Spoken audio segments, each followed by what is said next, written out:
Now, preview time. So let's take a look at what's coming your way.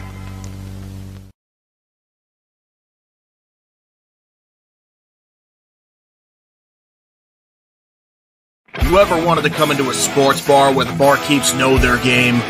Well, the Jeff Beacham Network Multiverse of Media has got a production just for you.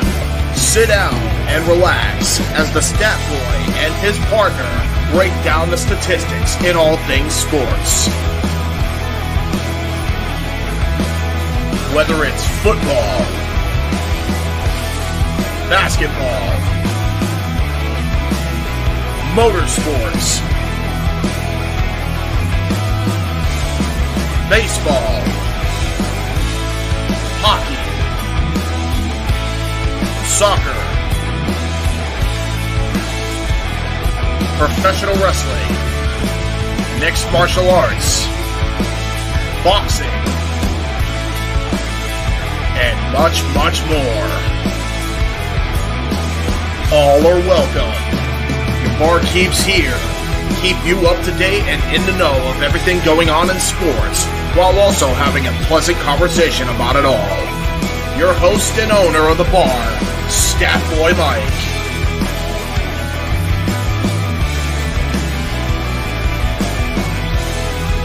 His partner in crime, Dory Lou. And a host of other guests coming in. The food's hot, the seats are warm, the drinks are ice cold, and the sports talk is plentiful. Cosity 18 Studios presents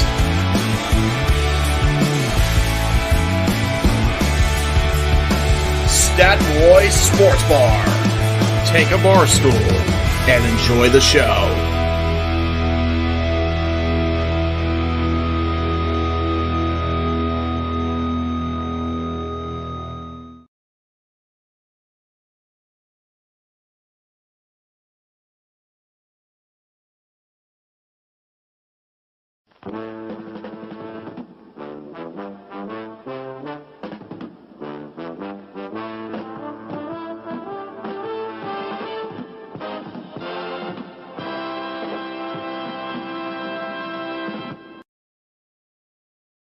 The following program contains strong language that is not suitable for young children.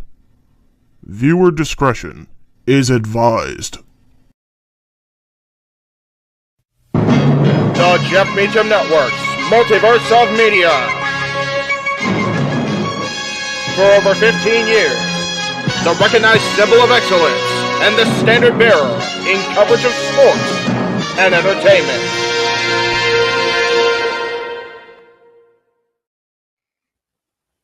JJ, Jeff, you want to kick this thing off? Because I'm still trying to process everything here. Yeah, it's like, who wants to go first? Yeah, who wants to go first? Well, Come on in. It's open mic night with your host. you could maybe say there's really 4 topics, but it's split into 6.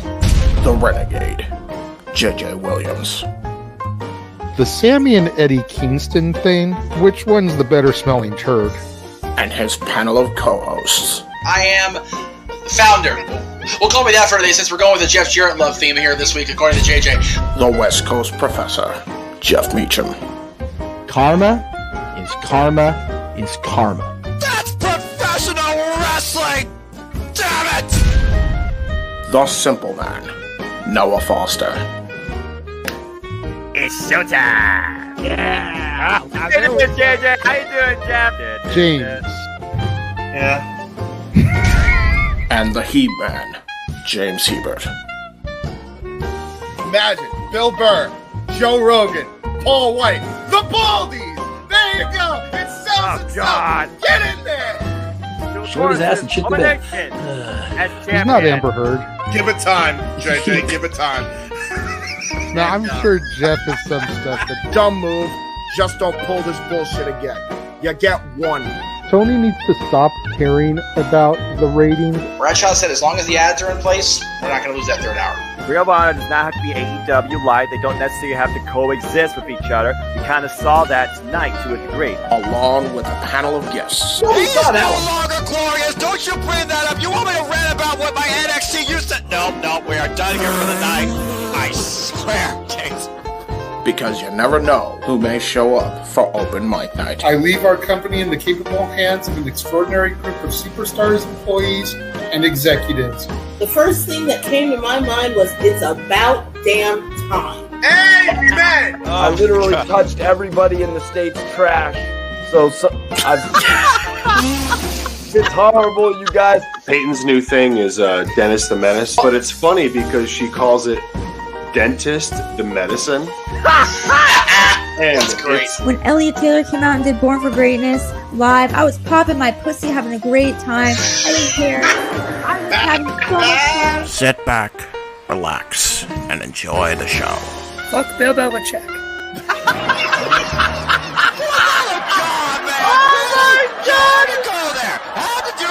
Football thing. We had it on wrestling, and then you bring in that shit. That's just how the thing goes off the damn rails. Brilliant, bloody brilliant.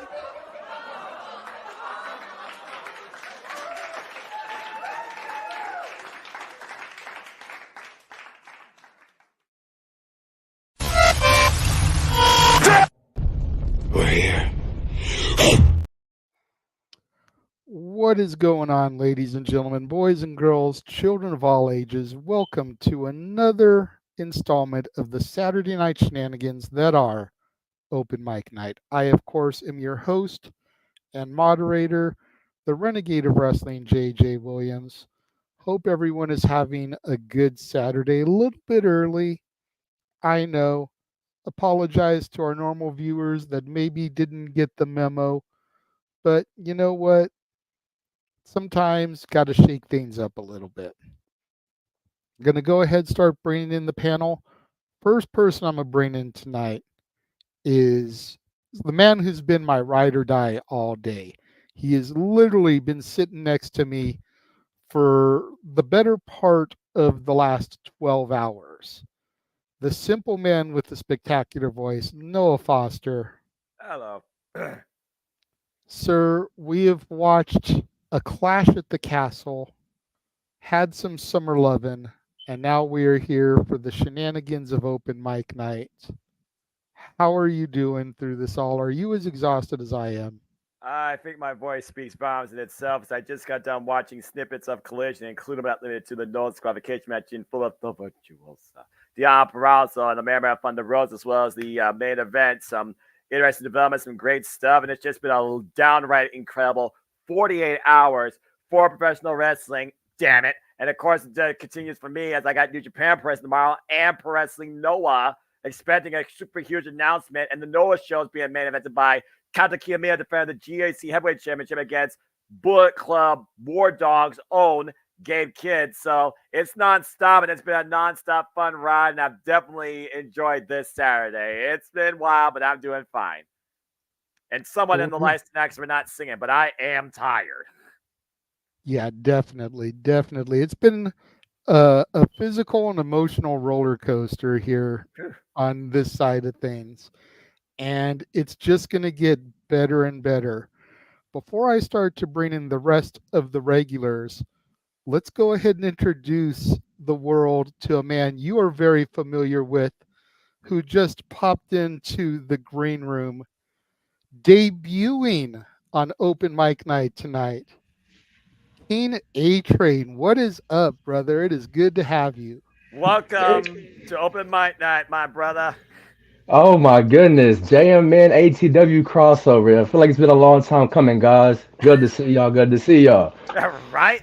We talk about Prohibitive Portal, freaking Forbidden Door, now the Granted Gateway of Jimmy Multiverse of Media. ATW has crossed over. Yes, sir. How we doing tonight, A-Train? Just got through watching Collision. Collision was solid tonight, but I'm doing good. Good to be here, you guys. Good to have you, man. You know, I try to check out the ATW impromptus from time to time. I seen you on there with Noah and with Eric, and feel like you're well spoken. You've got some good opinions. So told Noah, it's like, let's bring you into this insanity and see how you handle this island of misfit toys. Oh, I've seen open mic nights from you guys. This island I can get used to. I'm sure. I'm sure you could. Well, let's go ahead and bring in another man you're very familiar with, the He-Man James Hebert in the house. Oh no. Oh yeah. Now, real quick. Even though we are so delayed because of my fucking documentary, goddamn. Just for one more time, for old time's sake, you say the line after I say this. Don DeMarco. Bang, bang, bang. There it is. Amen. Hey, Don DeMarco here in the house. We got ATW crew in the house. It's a party up in his house. I'm worried. I'm worried already about this. It must be a regular thing. I'm already worried. So, lucky you fuckers that you got to call a bunch of wrestling and you got to watch Collision. I had to work all day.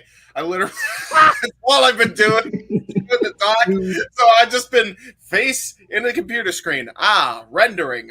Editing. Splicing. That's all I've been doing, and I feel I'm going insane. I'm like a mad scientist, I tell you. A mad scientist. Well, we know you're mad, but as I said to the man whose name is on the marquee, and I don't usually say stuff like this, but today I'm like, fuck wrestling, because between Alba Fire and Isla Dawn making me cry at them winning the championship in Scotland, and Izzy Moreno winning the championship from La Princesa, Nieves, I'm so I'm glad just like on such an emotional high right now from watching that stuff. Again, this has been an incredible 48 plus hours of professional wrestling. Damn it! Across the freaking board. Real quick, King, just to give context to what they're talking about. I know you probably didn't see this yet, but Izzy from NXT, the super fan, debuted tonight. No, she didn't debut. No.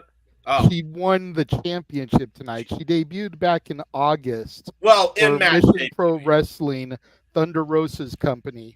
Yes. And tonight she won the championship at only 17 years old in her rookie year. Dude, as NXT fans, bro, do you realize how awesome that is? That's the first thing I saw wrestling today was that screenshot of her holding up the title, and I about fucking welled up just seeing the screenshot, dude.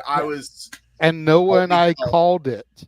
That is well deserved because, us NXT black and gold fans, seeing that little girl from the crowd being a Bayley fangirl and now come full circle now that she is a champion in Thunder Rosa's company, that is amazing to see. Yeah. There you go right there, King. That's the screen cap. Wow. She all grown up.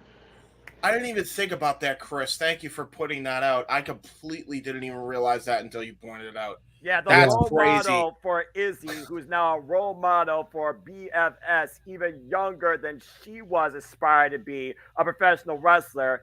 Yeah. Both now are champions in the professional wrestling business. For her celebration, they brought all the kids that were in the audience into the ring, and they were jumping up and down and celebrating with her. It was a moment. Like Bayley.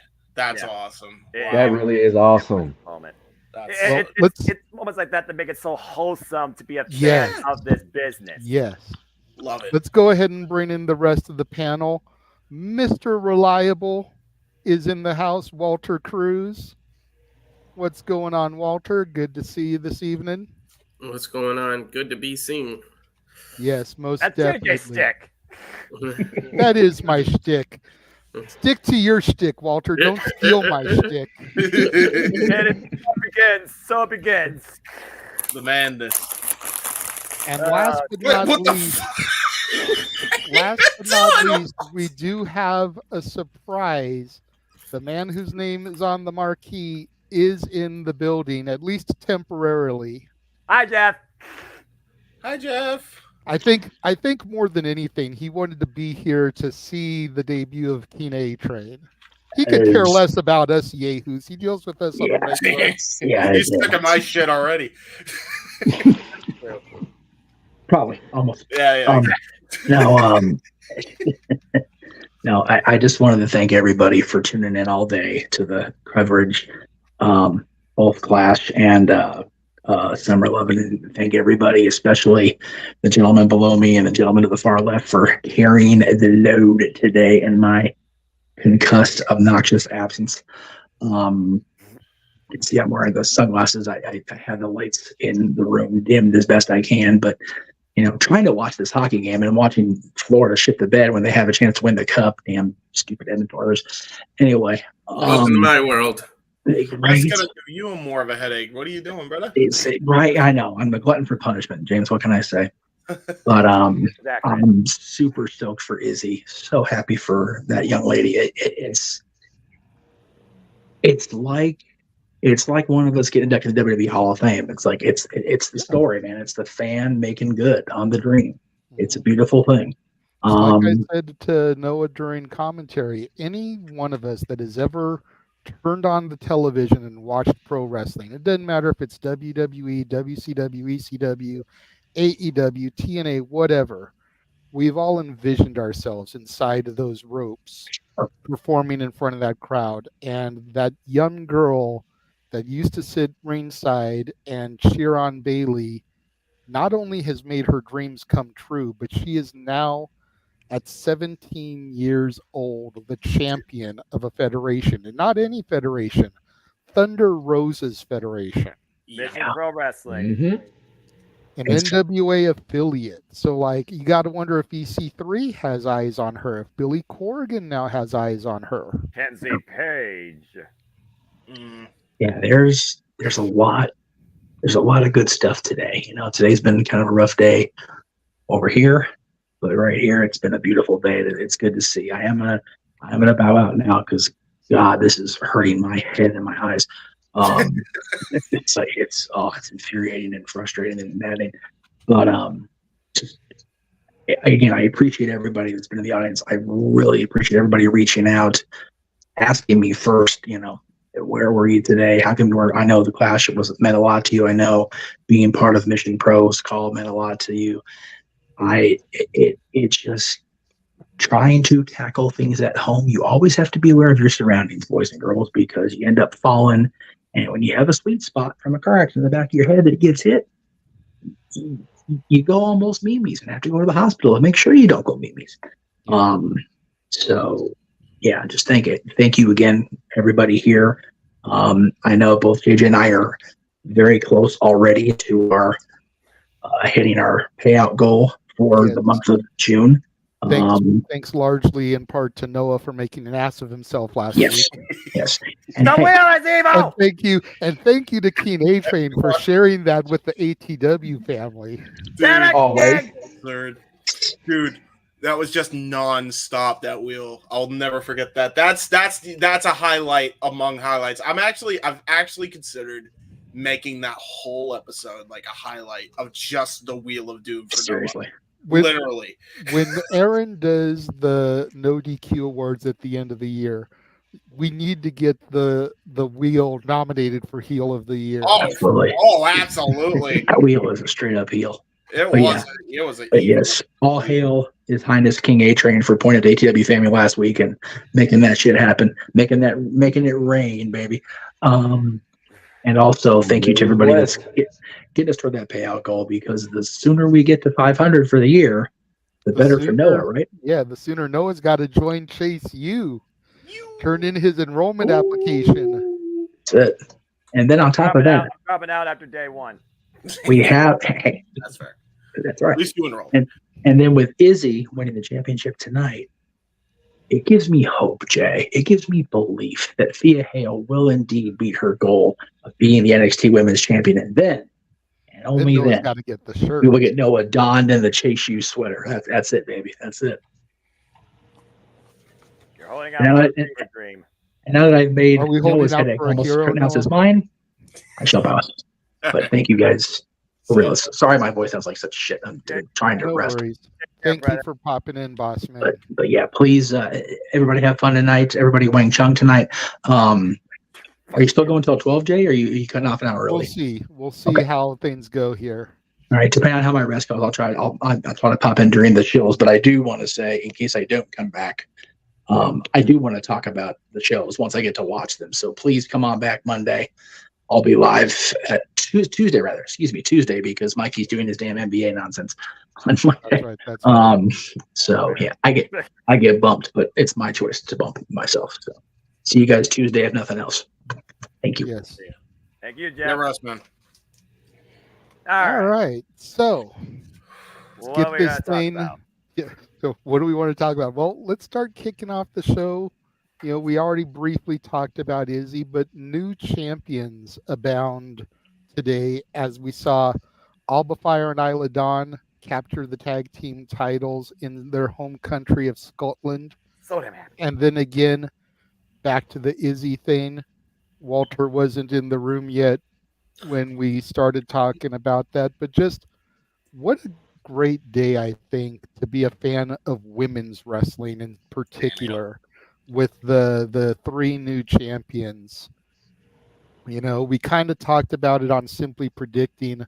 Alba Fire just a month ago losing her mom in a car accident, getting hit by a car, and then to go home in front of her family today, win the tag titles with a best friend like Isla Dawn, have their family and their boyfriend or husband, whoever that was making out with Alba, presenting them with flowers, getting to have that celebration in the ring. You know, it was a big moment for both of them in their home country. And then again, 17 years old, longtime fan of the sport, like all of us, living out every one of our dreams. The referee looks like she's about to be bawling. Seriously, like I said, you know, today, fuck wrestling, because they done made me cry twice on the air, goddammit. Hey, I'm the guy that's in the play-by-play role. I can't show that type of emotion. Yeah, you can. So you you know can. what? What are you talking about? You know, making his debut on the show, let's go ahead and throw to King A-Train first. What are your thoughts on the success of these women today, sir? The success of this women, I mean, the success of these women in nowadays in wrestling is pretty hopeful because of Alba Fire, Isla Dawn winning the women's tag team championships in their home country of Scotland. That was promising, and that was very good ovation from both of them. Even though, really, I mean, when you look at the WWE tag team division and the women, I mean, They're still figuring it out. Still figuring it out. I'll give them credit in that, just to add to your point, King. Very, very good foundation with the Kabuki Warriors, Cargill and Belair, and the what is it, the Unholy Union, or unofficially the called? Unholy Union. Unholy Union, yeah. Fire. Yeah, it's pretty good foundation. Shayna Baszler, who's been one of the strongest foundations for women's tag team in WWE's existence, was involved in all of this. In fact, she was the one that ate the fall. Yeah, true. True. But seeing Izzy grow up from when she was like a little kid out there in the stands in NXT with Bailey, being the Bailey fangirl, and I remember when Sasha Mercedes made fun of her and basically picking on her, and to now grown up to now being a champion in Mission Pro Wrestling. It just goes to show you, us wrestling fans, we have something to be hopeful for this year, especially in women's wrestling alone. Yeah. Really. Amen to that. Yeah, me and Noah were kind of talking about it during the pre-show. You could almost consider a fed like Mission Pro as like the developmental for women's wrestling. Yep. Mm-hmm. You know, seeing the women that are coming through there, you know, some of them still early in their career, 3-year, 5-year veterans, Maya World, Shay Carmichael. Debuting Natalie Sykes from across the pond in the UK. Shout out to Mary Jade. Take care, Megan Chiba. Cheers. But, you know, just all these things, you know, NXT is basically developmental for WWE. A company like Mission Pro can be developmental for NWA, considering that it's kind of a sister federation. You know, you've got Exodus Pro, which is EC3's company, doing a women's tournament, having first round matches as part of the show this evening. Yep. You know, you've got Kenzie Page and her company, you know, that definitely going to have eyes on Izzy and the women that come through here. Tiffany Nieves, the woman that Izzy beat, mainstay in the NWA right now, in Billy Corgan's NWA. So it's big things for women's wrestling, I'm thinking, here on the horizon. More than ever, domestically versus just internationally. Why Stardom is still the ace of the professional wrestling business for women's professional wrestling globally. You got Mission Pro Wrestling, you got NXT, and you got TNA Wrestling that truly can redefine women's professional wrestling across the entire American scene. Yep. And you know, NXT taking that first shot with Roxanne Perez defeating Jordan Grace at Battleground, and then Tatum Paxley showing up and getting defeated by Jordan Grace at Against All Odds. Yeah, passing the hell out of me, whole prohibitive portal, as you guys have dubbed it, you know, seems to be coming wide off the hinges now.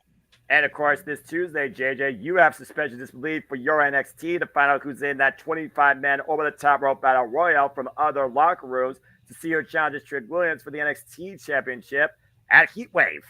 I said it already before. I'll say it again. If you think in this industry where already so much crazy shit has happened, if you really think that WWE, TNA, AEW, Ring of Honor, and all these other companies won't get into bed with each other by the end of the year, never say never.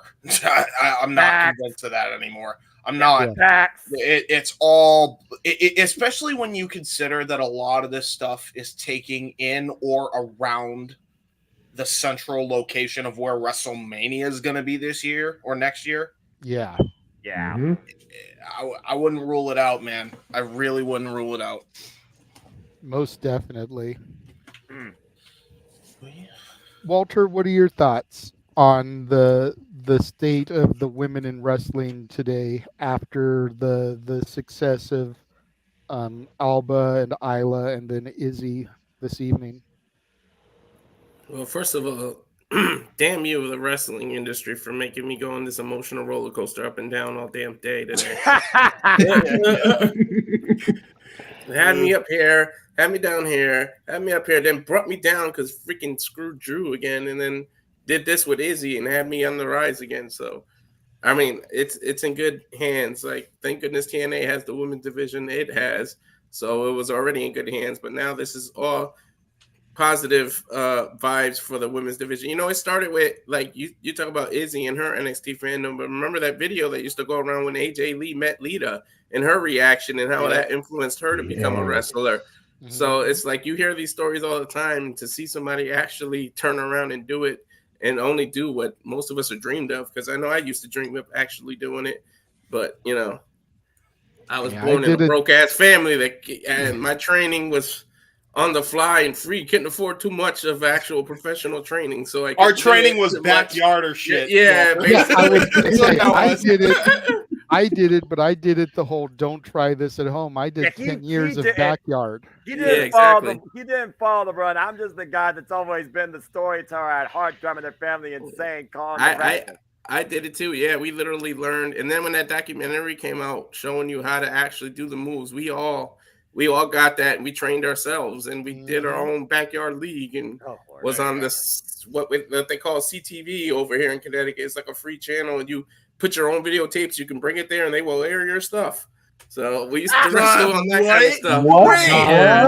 Wait, hold on. You never told me this shit. Hold on. Yeah. I wish that we had something like that out here, man. Yeah, we would go out there and film our shit. So this is YouTube before YouTube existed. So you're telling me that you literally booked a fucking backyard fest, and then Connecticut not giving a fuck about regulation or laws is just like, yeah, all right.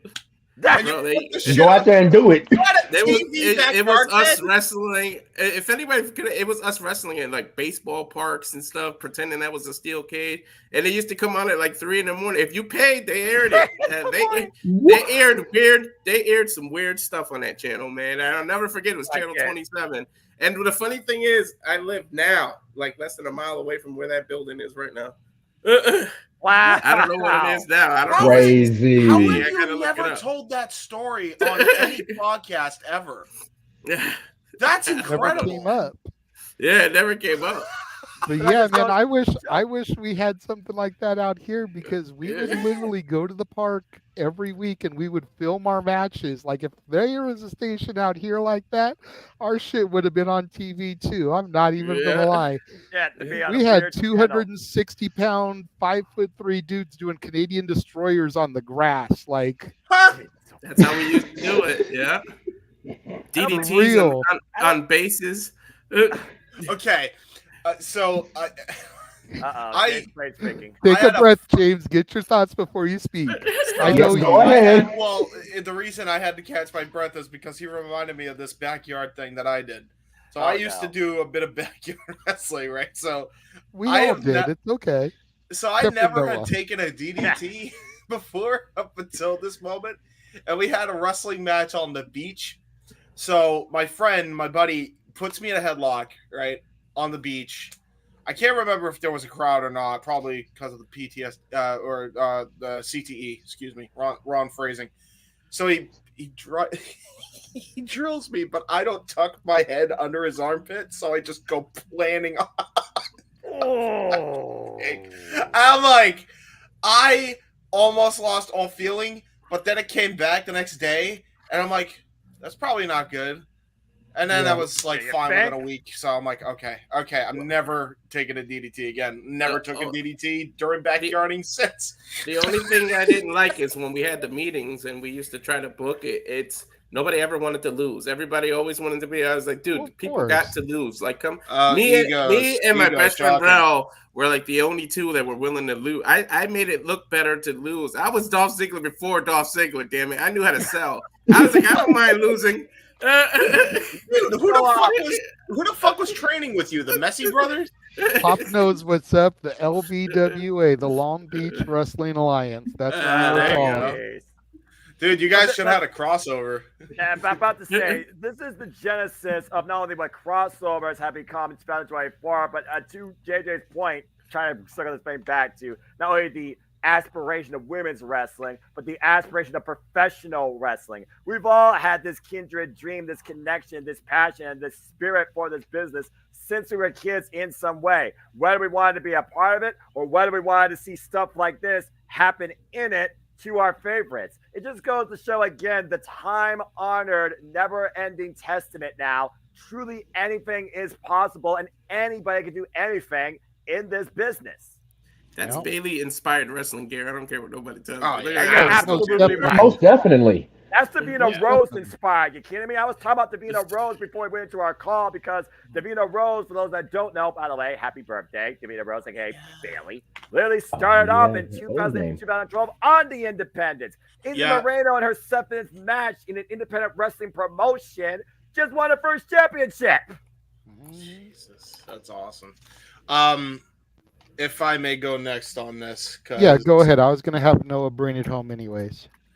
I loved seeing that screenshot because I hadn't actually seen any event yet, but I love seeing the screenshot. That warmed my heart already.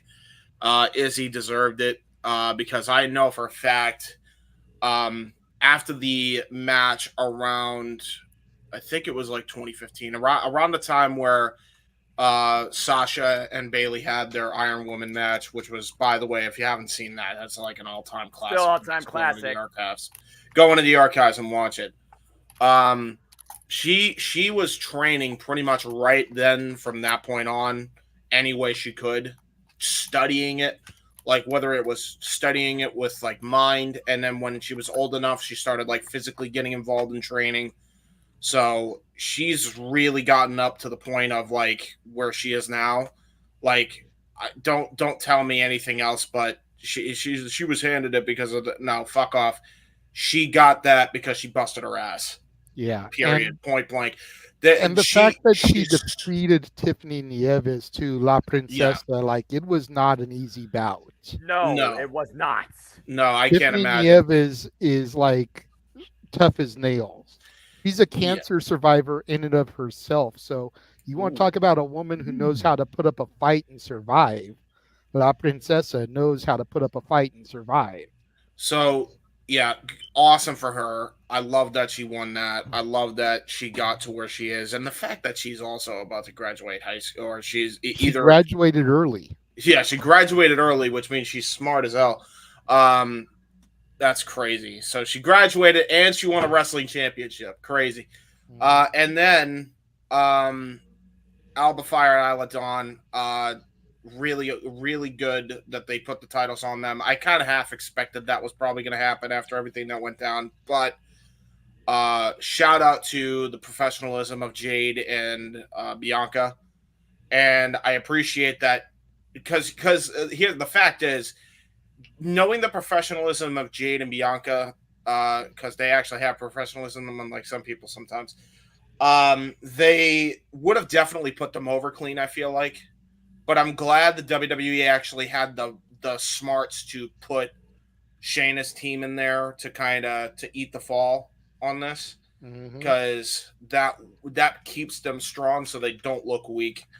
So yeah, man, like I'm really still protects Jade because she got eliminated from the Rumble, so she lost that match technically, but she wasn't pinned or submitted. Yeah. She lost to Nia Jax in the Queen of the Ring tournament via disqualification, and then she took the L here technically as they lost the belts, but again, neither her or Bianca got pinned or submitted, so she still hasn't been pinned or submitted in WWE, so she's still very strong.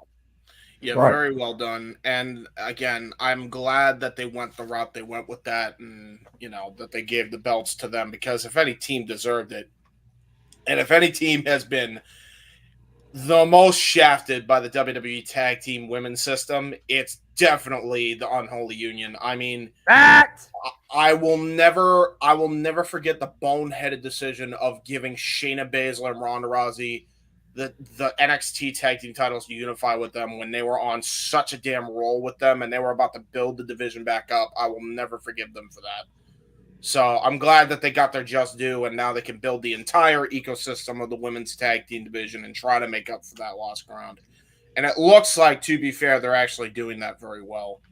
Hopefully they can keep on this track, and it would be very good if you started giving more women's tag team some tag names. Just saying, kind of been at this for about a fucking year, actually 2 years, and you still haven't done it. It's kind of fucking infuriating. And at this every time I see it, I don't it hurts think my we soul. need a name. Huh? That's a whole different conversation. Maybe I'm just on my own here, but at this day and age, I still don't think we need tag team names. Like, not every team needs them. It's not the 80s. It's not the 90s. You're correct. Not every team needs them. Bianca Belair and Jade, I will admit, does not need a special tag team name. However, Alba Fire and Isla Dawn should. They have one, the Unholy Union. That is their official tag which is team good. name. Okay, so good. Alba Fire, they have one. Zoe and Shayna Warriors, don't, everyone. but we got the Kabuki Warriors. We've got the Way and Candice and Indy. Even if they're not So called there's that. still quite a few teams that have names, but not Damage every team. Control? Yeah, Damage Control. Yeah, Damage Control. I mean, you could also probably just call Indy and Candice DIY. Because that's what they are. They're just DIY female What do you edition. guys think? DIYW. Yeah. What do you guys think Good of one. Jade and where does Jade and Bianca go from here now? Guess we have to wait. They'll and get a see. rematch. They'll get the belts back. I mean, I don't foresee Alba and Isla having a lengthy run. I think it was more about the moment than anything. I agree with that sentiment. Yeah. Yeah, I think that's the whole reason it was the triple threat. Yeah. Still, though, hey, you know what?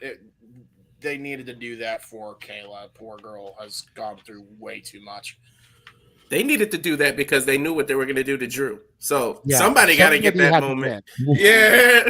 For Scott, somebody had to get a win at this first ever PLE in their freaking home country. Hey, By the listen. way, some advice, Drew. If there's ever an international pay-per-view, do not be the main event. Stop. Just say, let me Don't open go. it. Stay in the States. Don't be the main event at Clash the Castle. That's the second ever Clash the Castle that he came up short. Okay, but Drew, Both of them were Drew, because of run-ins. Solo Yeah. Sikoa and CM Punk. mm-hmm. Roman made Drew acknowledge him, and then Drew got punked. He's 0 for 2. This guy, he's probably like thinking, he hears Clash at the Castle, and then Drew's like, no. By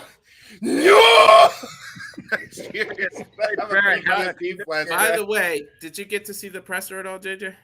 Yeah, I watched the press conference. Okay, because Punk I wonder what his announcement on SmackDown is going to be. I'm assuming he's going to say he's clear to wrestle, but you know what they say about assumptions. Yeah, well, exactly. I mean, assuming makes an ass out of you and me. Yeah. And it makes an ass out of Dave Meltzer, but we already knew that. That's fair. He's not wrong. I was gonna say Dave Meltzer makes an ass out of Dave Meltzer. I was just gonna say that the mirror makes an ass out of him. Like, if you want to see some great clowning on Dave Meltzer, and I know he's not everyone's cup of tea, but go watch Vince Russo's 2-part thing with Al Snow. Al Snow just ripping Meltzer to shit, but Vince Russo. Al, I absolutely can believe because he can't. I know he for a fact he can't stand Russo. I've heard it from his own mouth personally. But he they can't stand the show him this clip of Alvarez and Meltzer, and they just keep pausing it and pausing it and pausing it so that everyone can get their cracks in on him. Great shit. Yeah, and they just debunk everything that they said with the exception of a couple points because he thinks he knows everything. What's hilarious, too, is that they've lost so much credibility, and now they're starting to kind of – and don't get me wrong, look, whatever side of the fence you want to stay with, that's fine on that whole fucking shit from a year ago. But I love that there are people that are now calling the holes of Dave and Alvarez's arguments with how the whole thing in AEW is handled with Punk and the Elite. Like, I love that they're poking holes in their spinning of the narrative. Like, and basically just straight up telling them, you didn't help at all. You made it worse, and you're still making it worse. As far as Vince Russo goes, I mean, he's just. Let's try not to go down that rabbit hole. That's a whole other thing we can do, James. Delete. About to say, what are we talking about? Noah, go ahead and bring us home on this topic, good sir, and then we'll get to Arlene's super chat. Yes. What else can I say besides what I demonstrate, what I empower, what I literally passionately pontificate upon when it comes to the state of the matter of women's professional wrestling? Damn it. We just saw 3 incredibly deserving individuals have moments today for championships. 2 that did it in their home country, 1 after a family tragedy, and 1 literally young up and aspiring to reach the glory of her role model, winning her first championship in Mission Pro Wrestling. It's one of those days where, again, potential is infinite and anything is possible in this business if you put forth your all best into it. From Julia Hart winning her first championship to the TBS championship, of course, incredible run at the age of 20 years old, to Billy Starks winning and inaugurally the Ring of Honor Women's World Television Championship at 19 years old, to your constant aspiration of Thea Hale becoming a champion, who's also 20 years old. There's really no telling when somebody can go into this business and when they could have their first achievement. That was demonstrated here with Izzy Moreno. And then you look at work ethic, you look at the deserving efforts and individuals like Isla Dawn and Alba Fire, who I've followed both since ICW and their work across pro wrestling, even other promotions across the UK, Glasgow, Scotland, Europe, whatever the hell you want to call it. Get your freaking geography atlas out or whatever. It's just absolutely special to see how far we support people in this business. And when we see them achieve the moments we think they may not get to, but they deserve to get to, and see it happen, it makes it so much better. I've never been more proud and more happy to be more wrong in my life regarding the triple threat encounter. And again, triple threat is a fail-safe. Like you said, it gave the 2 the moment, it protected the champions, and it was full circle when it came to Shayna Baszler, Zoe Stark, and Accessory. And I imagine that we're going to get this match run back because there's that little bit to the super chat we'll talk about here in a moment of Jade Cargill tapping out. That being said, Izzy Moreno, again, young girl with a silver bow in her head, being assaulted by Sasha Banks, watching Bayley beat her in Iron Woman match, 30 minutes, history making. Now seeing Izzy Moreno inspiring even younger fans than her, calling them her BFS, is truly a full circle moment to see that shows this industry is in such a good shape for generations to come, more than ever. And this whole crossover idea with all these promotions, with Prohibitive Portal, Granted Gateway, Forbidden Door, whatever the hell two-term you want to call it, makes it so much more exciting to be a fan more than ever, no matter what company you want to support or who you want to see go wherever. Yeah, absolutely. WWE used to always say anything can happen in the WWE. With this new mentality, with, seeing Shayna Baszler versus Masha Slamovich at the beginning of the year, with seeing Roxanne versus Jordan, Tatum Paxley versus Jordan, with seeing Io go across the pond, the Shinsuke Nakamura thing at the beginning of the year. Now more so than ever, it really truly feels that WWE is the global juggernaut that they've always presented themselves as. Yeah, really. And that anything really can happen. In this industry, for sure. Yeah. Mm-hmm. We just need Paul Levesque and Tony Khan to have a sit down, and then the gloves can really come off. It's funny you mentioned that, because the more I see Tony kind of leaning into the trolling and the more Triple H is kind of jabbing back, and then you see guys like Swerve, the world champion of the other promotion in AEW, no big deal, saying it's inevitable that WWE and AEW are going to work together. And seems like a work to me, brother. It seems like a long con work. But yeah, this business loves to work, yeah. Yeah. Nope. Speaking of work, I think Rey Mysterio is a bit timid. He's going to go heel, I think, in the industry. You know why? Because Izzy Moreno is nipping at his heels, and soon there's going to be a younger champion than him. We already saw. No, that doesn't work for me, homie. We already saw Chelsea Mysterio run out today with her Rey Mysterio mask, helping Piper Niven after checking from ringside. For all we know, Rey Mysterio's still looking for that mask. Probably. How the hell she grabbed that? See, that was my question. How? Probably took it off a fan. That's what this is. Either took it off a fan, you never know. Hey, can I borrow that quick? Or she, my head cannon. My head cannon borrowed it from Dom Dom. Yeah, either that or Dom, that idiot, and freaking CM Punk borrowing a referee shirt from Jessica Carr. I got it. What Wade Barrett's calling the biggest screw job in WWE history, bigger than Montreal. I got it. Screw job. She snuck into Dom's and Liv's hotel room and took it from Dom. Either that or I mean, she could have raided Ray's locker room and just stole a mask out of it, and he's like, "Hey, where's my special pink mask?" I thought Rey Mysterio wasn't involved in Scotland, though. What makes you think he was there? Hey, he was there just to watch the show. You never know. Maybe he got a ticket. I don't know. Well, we did get a super chat from Arlene, so let's go ahead and get to that $5 super chat. Thank you, Arlene. The main question of the day is, did Jade tap? She did. And how she shouldn't get hate for the botch. I'm going to start with the second part. Yeah, let's give her a little bit of a break for the botch. Yeah. If Damian Priest can get his shit hung up, trapped in there, and people don't want to give him that same negative energy, then y'all can seriously, kindly fuck off when it comes to Jade Cargill. Accurate. Y'all want to hate because y'all want to hate. People got to. We never said that she was the greatest pro wrestler of all time.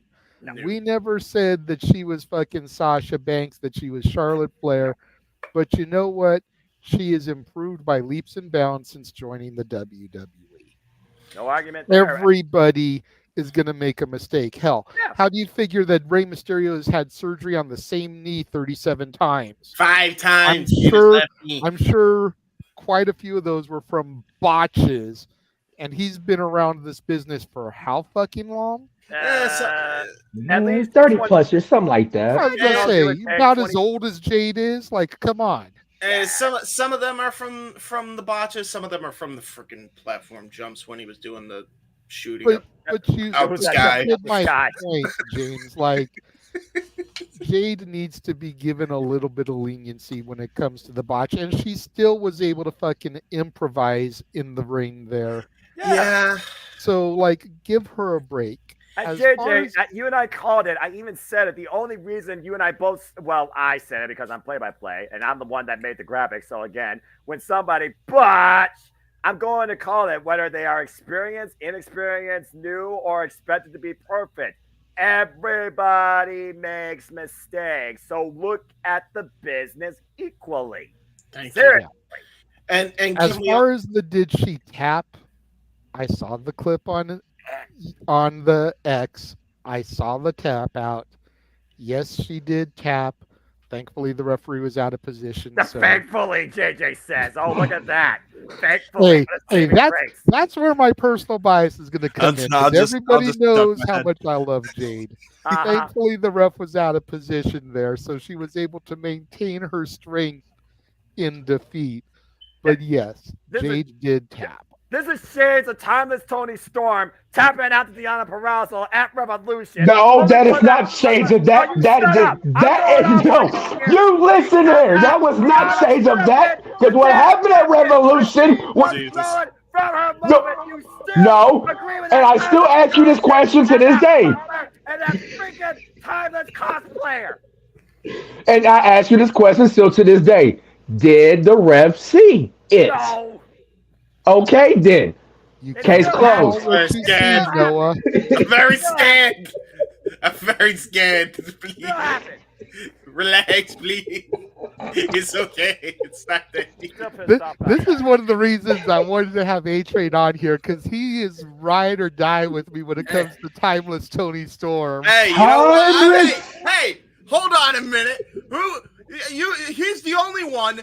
Who's the freaking guy that has a Timeless Tony Storm picture and does a whole gimmick? I do the impression, for God's sake. You tell me I'm not ride or die. What do you mean? Fair. These two are going to drive me crazy. Everybody knows The Rock's feet touched the floor first, but what did the ref see? Enough said. Well, why do the referees do their damn job better? Hey, that's it. Hey, you know what? You're a hypocrite. You know why you're a hypocrite? People make mistakes. Oh, see? Yep. Referees do their job. What happened in the Drew McIntyre? That referee jumped out of the way so he doesn't get smashed in the corner over there. He still got laid out. See? That's what I thought. I have entered my timeless era, Noah. Okay. The timeless era. Shut it, King! And secondly, James, you shut the fuck up. Everybody makes mistakes, but you know what? When the pressure's at its highest, you're supposed to do your damn job right. And the referee is the most integral part of this match. I expect the official to know where to be in position when a damn shoulder's down the mat or a damn hand is tapping out. Then keep that energy with Aubrey Edwards, because she fucks up too. You always tap on Aubrey Edwards. As he digs the hole deeper for himself, I'm gonna just get this comment back up here for a second, so it is reminded what we just talked about and what you just preached. You're not practicing it. What's up with that? Ain't the old saying, go practice what you preach? Exactly. I've seen UFC referees be out of position and miss taps, and that's real. See, I've seen a few of that too. Okay, but not everybody. Any less annoying. That's the point. The bottom line, we see it, but the record books don't fucking indicate it. Listen, in the fairness of Noah, there is a difference between making mistakes and just being blindly incompetent. And to be fair, Walter, nobody, and I mean nobody, was as incompetent as that referee who got fucking canned by Dana White. Nobody. Mazzagatti, the worst referee in MMA. Yes. What's his name again? I forget always. Steve Mazzagatti. Steve Mazzagatti, one of the worst MMA referees of all time. Fuck me. Mozzarella pizza, because that's what he's doing now, flipping pizzas. Get the fuck out of here. Yeah, he's going when the referees make mistakes like this, it's just mind-numbingly annoying for anybody. And I demonstrate that with any referee. And whether or not I'm jaw-jacking JJ with Aubrey, I'm jaw-jacking this dude below me for Timeless Toy Storm, or I'm jaw-jacking this gimmick-infringing buffoon on anybody, I still hold up that same capacity that the referee, do your damn job right. And let's not forget the way me and you get into it over Karen Jarrett as well. The witch to burn. Oh, I thought you said you don't wish for her to burn. Now you're going back on that. I'm debating because I recently saw her again on my screen. I'm like, no. Listen. Well, as we try to bring things back to the original topic before we go on to the next thing we talk about, the man whose name is on the marquee just posted this. And that's wow. all you see. Now, that's more than first circle. That's generational. Yeah. Damn it. In relation to the women, to actually talk on the point, there's only one point I wanted to make on the Jade thing quick. You guys, really quickly, while this is up, he says this is a decade apart. That's absurd. That's a decade apart. Making me feel old. That is insane. Okay, well, I got nothing to live for anymore, guys. I'll see you. I'll see you. Wait. That means 2014, guys, was our Black and Gold's pinnacle arrival. NXT Takeover Brooklyn. Old as shit, Noah. I feel old as, and he does too. I feel you. I'm 32. What's 32? Someone tell me. Yeah, I'm about to be 30 in October. 22. Okay. Man. How's this for a prohibitive portal match? Izzy versus Bailey. It will happen eventually. Or Izzy versus Mercedes. Now, right. My only thing that I will say, and I'm gonna just say this about Jade, y'all forget when you give hate to Jade. It, memes aside, she started in this business in a gimmick tag match with Shaquille O'Neal, her running buddy. That was her first match, was against Cody and Brandy Rhodes. So the dude that played Kazam and Steel. In two of arguably the worst movies of the 90s. Hey, listen, the movies have nothing to do with how good he performed in the ring. He actually did a fucking and yet they still never did Shaquille O'Neal versus Paul White. Dude, I'm pissed. I'm like, you have them do the thing. You work with TNT. Put him in the WWE did it first and never did it either. I don't even care. Everybody can boo the fucking shit out of the match. I don't give a fuck about work rate. It means a lot to me, damn it. Put that shit on Wembley and book those fuckers to go in a gladiator fight. God damn it. You're juggernauts. Put them in that ring and make it happen. God damn it. Did you say book it at Wembley? Yes. Both of them are too busy Dunkin' Donuts instead of wrestling. That was Punk at the media scrum with his box of donuts. James, Gladiators is Rome, not freaking England. Well, right. Times change. Times changed. He's not wrong there. Hey, Times New Roman. France. That's true. Oh my gosh. You want to talk about gladiators? Yeah. So just leave Jade alone. She's a fucking... Listen, she's getting better. She's still very young. She started in 2020. It is now 2024. She's only 4 years in. I think people forget 2020 was a thing, and they're probably like, who's this bitch? So that's probably what's happening. That's probably fair. But it's like, guys, we have all seen her. He started disapproving until she started growing on us like a fungus, and then she got better and better and better and better and better with each freaking match she has. She learned in a rapid pace. That doesn't happen often. Teachers like Arn Anderson, Bryan Danielson, William Regal, just to name a few that guided her for AEW. Your turning point was when she took on Sky Blue for the TBS Championship, and that transition into the Jaded. Yes, because dude, that's still one of the craziest counters I've ever seen. So if Tony took the time to wait, train her, make sure she was good before she pushed them out in the spotlight, then maybe we wouldn't be getting that. So blame Tony because look how WWE took their sweet ass time. That was the problem. AEW was never going to do that. And to be fair, she still did a bang up job, even with the limitations she had. So and every booger works differently. But look, at the end of the day, despite the fact we talk about human error, which is a common thing, I will give James that because, shoot, he'll tell you himself he's an error sometimes in his own right. Bottom line, though, people make mistakes, and people take wrestling way out of context when it comes to the simplest of mistakes. Everybody fucks up. Hey guys, if you're that angry about it, botch, go do me a favor. I'm gonna get real close up to the camera, okay? Oh Lord. I want you to do me Here this we go. favor. Touch fucking grass. Touch grass. Go outside, read a book, get yourself edumacated, and make sure you don't get so fucking uptight about wrestling. It's fiction. Enjoy Or better yet, go in the ring. Let me see you try the shit. What in the backyard? That's a perfect one. Am I a referee? Am I an in-ring competitor? Am I a guy doing commentating live on screen? Well, I am doing that on YouTube, but no.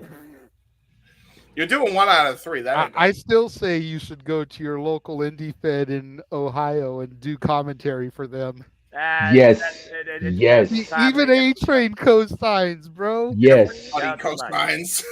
Y'all too much. Look, the closest indie fed I know, I think sometimes it's here in Toledo, but it's always an inconvenient time due to work and church and when we cover wrestling. And as far as other promotions, Cleveland, Ohio is like hour and a half away via Greyhound bus, whether it's AEW or the rising Exodus Pro Wrestling promotion. You guys are nice, but only time will tell, but I love what I do here. There's a lot of local indie stuff in Connecticut I could do commentary for. I don't know how far Connecticcut is from Ohio. I don't have a car.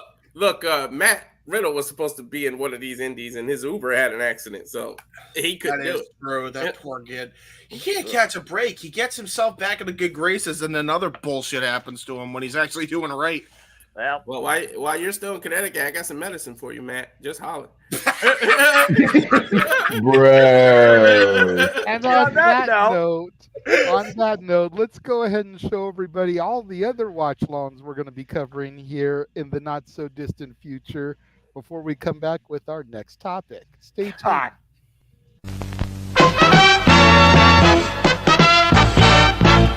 And now, preview time. So let's take a look at what's coming your way. Limp Bizkit coming at you with these words straight out of the chocolate starfish. Damn it, Dave!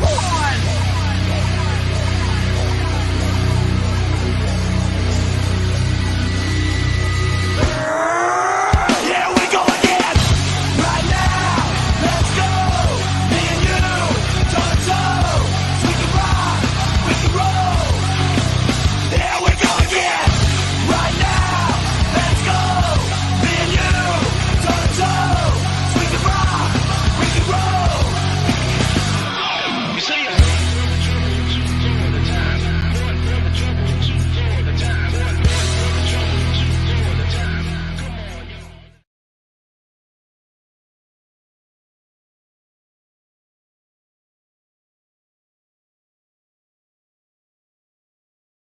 And as always, people expect me to do post-trailer. Again, what do we do here? We cover all the wrestling, all the wrestling, all the wrestling, all the wrestling, all the wrestling, all the wrestling, all the wrestling, all the wrestling, all the wrestling, all the professional wrestling.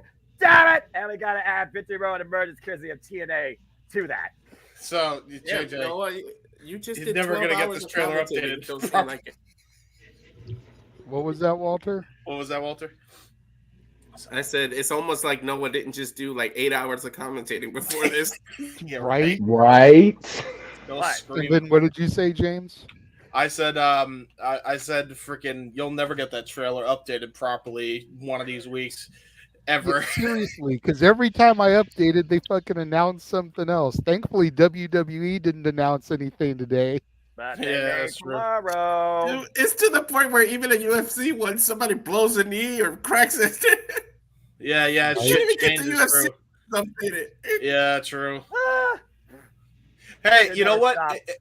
Hey, listen. At least wrestling and MMA still go round and round and round, and it never stops. Can't say that about boxing, considering, Mike Tyson and Jake Paul is still not happening. Yeah. Well, that was pushed Until November. Yeah, right. Oh, you just reminded me of the Chael Sonnen Anderson Silva boxing. It actually does happen, but it was pushed to November. So Yeah, that's Yep. true. That's true. Well, now Paul's right. fighting somebody else in between. So the next topic on Speed this week, we saw Ricochet drop the Speed title to Andrade. We saw him get worked out of the angle on Raw this week, viciously attacked to where Samantha Irvin got into the ambulance and even rode with him to the hospital saw in that live. tears. Yeah, I saw that live. Ricochet's contract has expired. What do we see happening for him? Do we see, maybe just a little hiatus and then he'll come back? Do we think that Prince Puma will be all elite? And more importantly, what's going to happen with Samantha Irvin once her contract is done? I think that's what is intriguing to most people. A lot of people are like, Ricochet, whatever. He hit the glass ceiling. Let him go do the flippy shit with the flippy people over in AEW. But is Samantha Irvin going to leave and stand by her man? Or will she continue to get the WWE paychecks? Go ahead, James.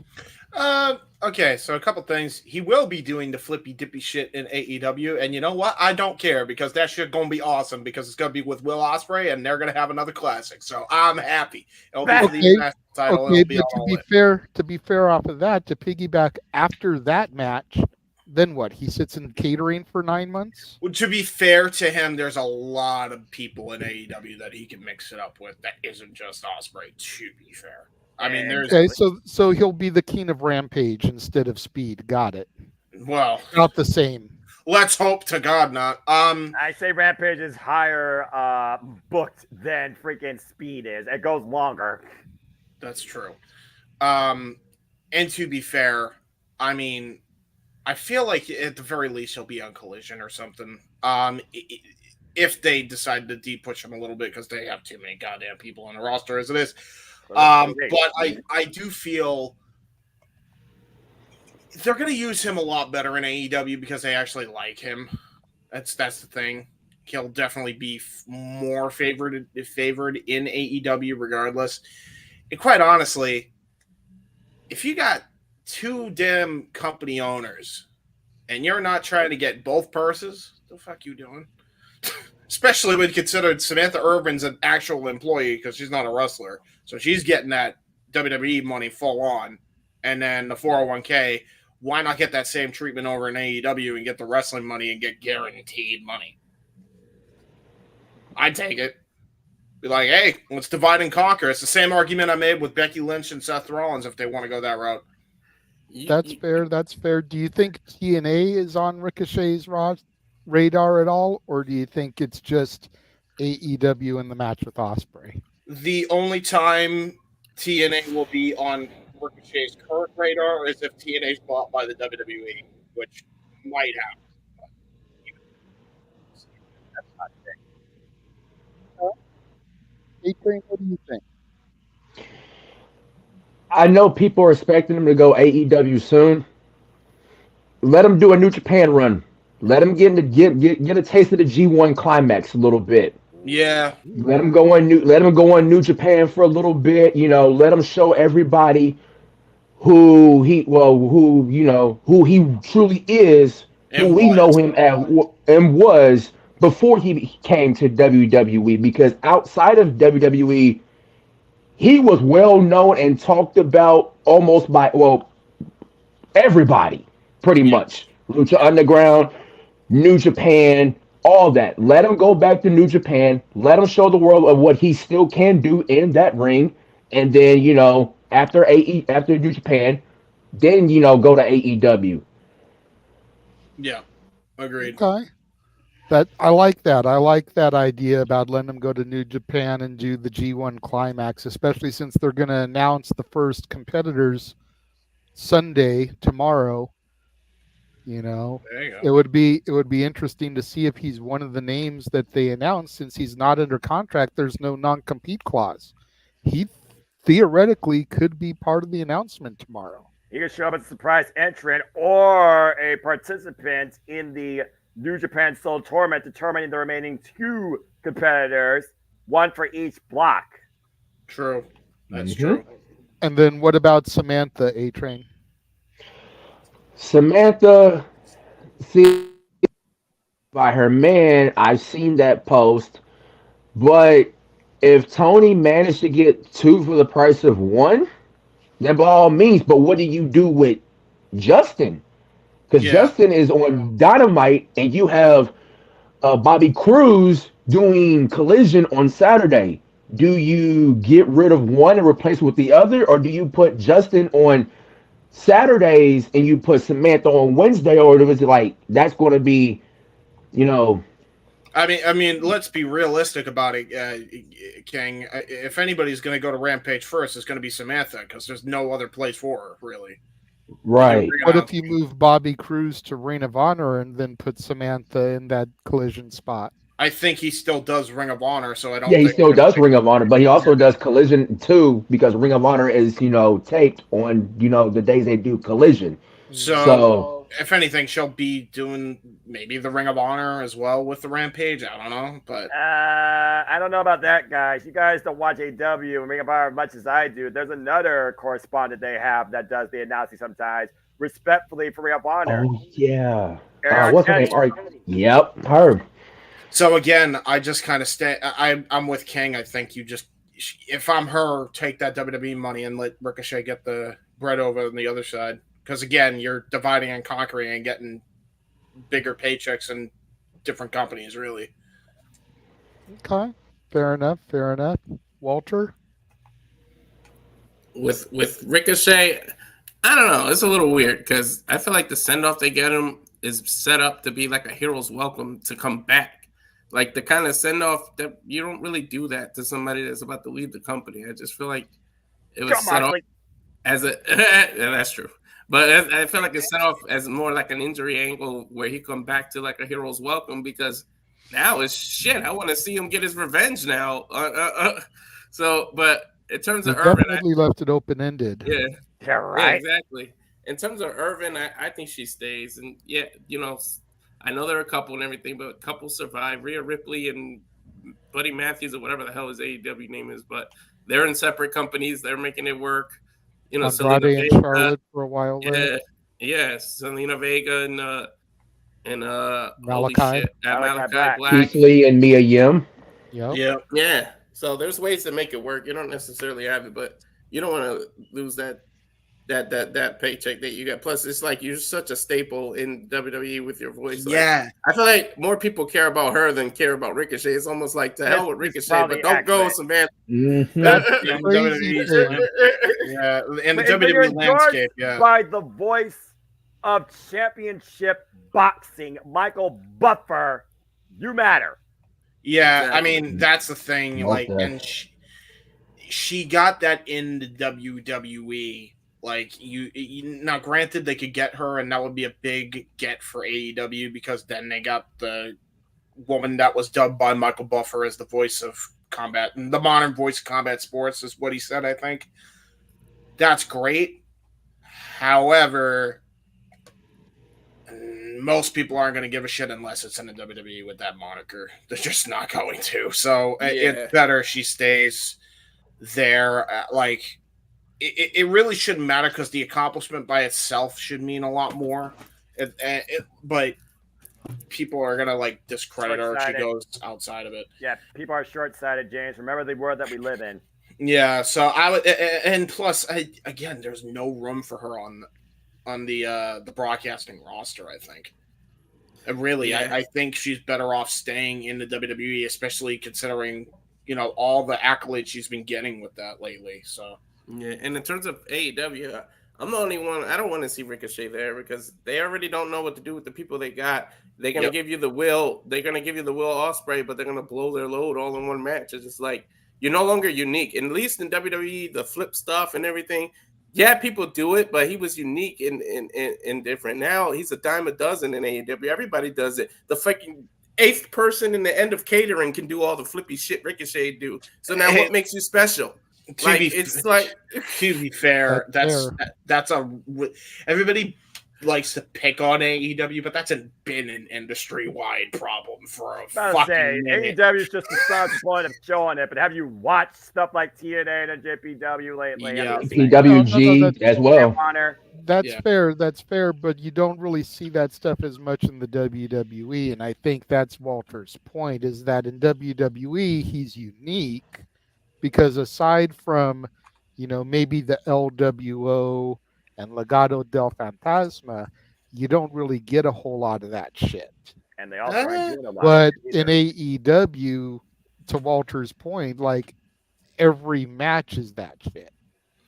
Well, to be fair, there's also, I mean, they're very good at diversifying the roster, and the problem is, and this has been AEW's problem, they don't know how to diversify. And they tried, but all they did was their version of diversifying was, hey, we'll have the flippy guys get the world titles, and we'll have the big people get the television title.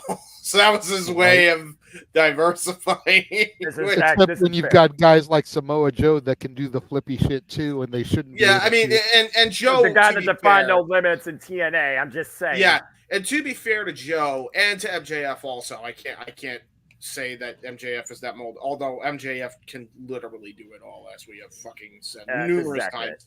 Mm-hmm. Samoa Joe is probably the rare exception of a big guy getting the AEW World Title. Everybody else has either been deathmatch wrestler and or veteran like Jericho and or high fly guy. So right, yeah, I don't know. But to be fair, Will Ospreay's still great, and I can't wait for him and MJF if it happens. Let's be honest, Will Ospreay's been the highlight of our calls this year in professional wrestling. Well, his promos as well have been, he's shown out in the mic department, and I think, again, that's what's he's being himself. He's just a cheeky bruv. He's a cheeky Brit. His natural personality is over in all elite wrestling. I've said multiple times he is the Conor McGregor of pro wrestling because he's got that fucking swagger about him, man. Anytime he speaks, I get a Conor McGregor vibe every time.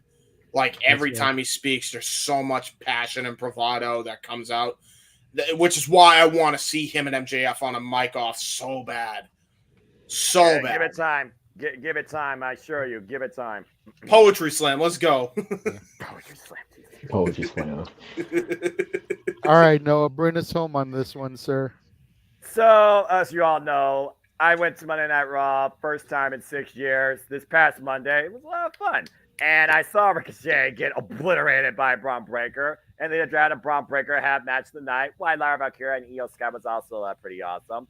And of course, as we talk about AEW and the potential of the one and only joining the incredible roster of professional wrestlers there, shout out to AEW Collision celebrating 1 year of what's been a mainstay of Saturday Night Pro Wrestling mostly. Can't wait to see what's next. Thank you, Collision, so far. And I hope Christopher Ross had a good time as he was in Youngstown. Damn it! Still regret that I wasn't there, but that's a whole different story. So, Ricochet. It's weird because I follow King Ricochet. I follow Prince Puma. I've watched Lucha Underground. I watched his time in NJPW when he was a tag team or singles competitor, when he was part of the junior heavyweight division, you name it. It's one of those things where I do wonder what Ricochet wants to do next with his career. And the fact we're in Forbidden Door season and another wrestler decided to show up in a different company because he wasn't sure what it meant for him right now to be a professional wrestler. And you see what he's doing. Let's not forget the very first Forbidden Door, one Clio Castagnoli arrived and answered the challenge of Zack Sabre Jr. and has been a mainstay of AEW since. It's one of those things where, again, it doesn't matter whether it's WWE or AEW. Look at those two companies first. You still have bloated roster issues. It's just a matter of how you diversify and classify it. The biggest strength is WWE Triple H has a vision. Tony Khan, sometimes it's hot shot, but you still can't argue his pay-per-views 99.10% of the time are not missed. Period. Simple as that. But I think for me with Ricochet, I see potential in him starting, like King said, NJPW, with the fact that we're back in G1 Climax season and Kenta returned by Katsuyori Shibata in 2019, I would not rule out the one and only showing up in New Japan Pro Wrestling trying to be part of this very unique G1 Climax. And maybe that does cross over in AEW. If you've noticed lately, Leo Rush made his return to AEW. He was involved in Collision's anniversary, and he's still part of New Japan Pro Wrestling. Last time we saw him in New Japan Pro Wrestling, of course, he faced Mustafa Ali at the America side. You also got to consider NJPW is trying to find a brand here in America. And I think Ricochet can be a very valuable part in that, especially to find an NWA strong champion. So I don't want to rule out Ricochet going to AEW or NJPW. I honestly can see him show up in either, if not working across both those promotions. But at the forefront, the Bruv wants it, and I'm sure Ricochet wants it. It'll be a one-of-a-kind, insane, high-velocity classic going up there against Ospreay versus Ray Phoenix that we just saw recently. I can definitely see Ricochet showing up in AEW first. Yeah, but not this soon. I think they're going to hold off on that person because right now there's an agenda with Will Ospreay, and it involves him continuing with the Don Callis family and how he does going after the World Championship in AEW. What's up, Colin? Good to see you. Now, as far as Samantha Irvin, there's in-ring competitor, and then there's the broadcast side of the business. You know my love, my fandom of this business has been more on the broadcast side. That's why I love doing commentary for every wrestling promotion we could put on YouTube here. For me, I would argue that both companies right now, AEW and WWE, have the strongest broadcast team and backstage correspondents and kickoff panelists they've ever had in their company's history. In AEW, you got Renee Paquette, you got that weird connection with her and RJC that just somehow works the quirky cohesiveness. You got Smart Mark Sterling and Lexi Nair, that hype of collision. And of course, you have Tony Schiavone, still good old JR Jim Ross, get well soon. And of course, Excalibur, love him or hate him, he's been the voice of AEW since day zero, does a pretty damn good job. And he and Taz was our favorite duo during the days of Dark and of course, Elevation. And now, of course, you have this new person on the block with, I'm proud of my scribber name, Arcady. And of course, the voice of Ring of Honor, Bobby Cruz. Not to mention the voice of Ring of Honor with Ian Riccaboni and Caprice Coleman. WWE, you got Kathy Kelly, you got Jackie Roseman, you got what's her name in NXT, the backstage person, not Mackenzie Mitchell. Was it Mackenzie Mitchell? Sarah Schreiber. Yeah, thank you. And of course, Mackenzie Mitchell was once there but released. You got Alicia Atoot, by the way, now for AEW. MJF misses. Ayo. I'm just saying. And then, of course, again, we have, like I said, in WWE, you got Michael Cole, you got Corey Graves, you got Wade Barrett. Damn, Wade Barrett was pissed off. And you got the voices, Mike Rome, Alicia, and, of course, Samantha Irvin. Samantha was literally found, defined, and encouraged by one Mark Henry.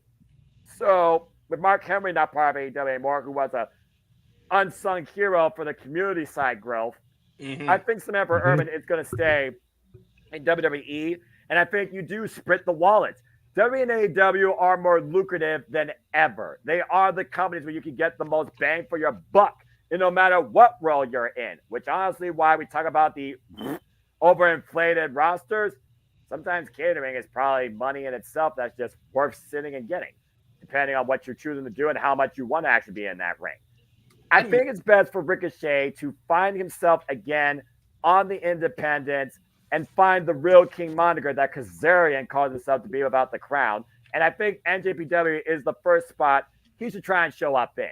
As far as Samantha, outside Lillian Garcia, there has not been a more prolific voice and personality to bring you into a match than Samantha Irvin. It would be a crime in this new era ran by Paul Triple H Levesque to lose Samantha Irvin as arguably the voice to hype you up in WWE versus the voice on the call in Michael Cole and Pat McAfee. Samantha stay in WWE, Ricochet start back up in New Japan Pro Wrestling. Maybe take on Hiromu Takahashi. Once again, become the face of the junior heavyweights. Because, to your point, he was never going to reach beyond the glass ceiling of being a cruiserweight, middleweight, whatever class you want to come. He was never going to be the world champion. And I think he does have aspirations for that. Heck, he once wanted to be the NXT champion. He couldn't even get to that.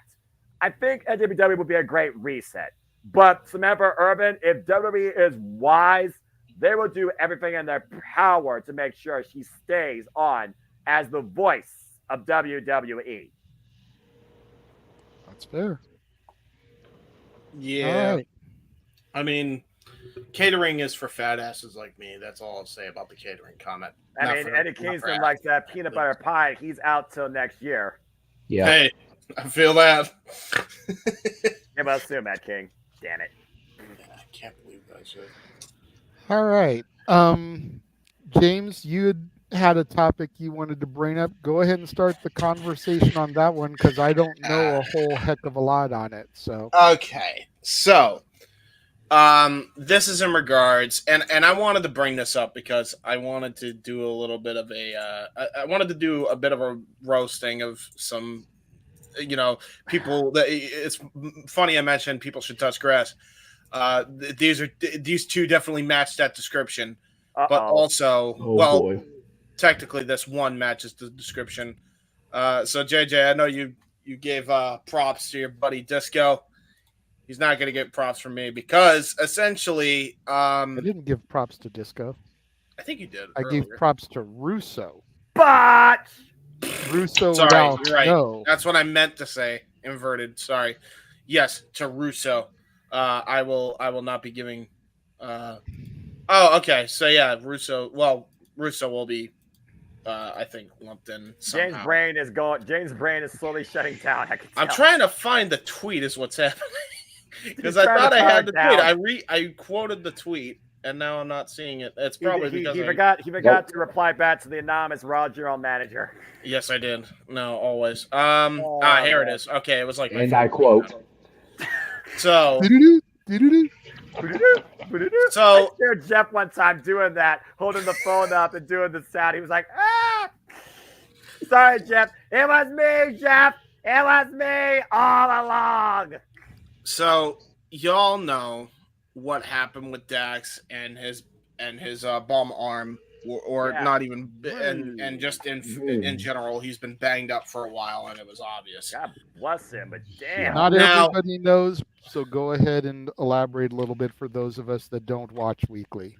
So, an explanation that I feel I owe everyone, the fans, my boss, the medical team, and the whole roster. I appreciate you all. I hope to see y'all soon. He went on to talk about an arm injury that he's been suffering and working through. Dax Harwood did. It's on my Twitter. You go 3 posts down, it's there. And I think I quote tweeted it. And if I didn't quote tweet it, here we'll take care of that problem. Now it's the first post.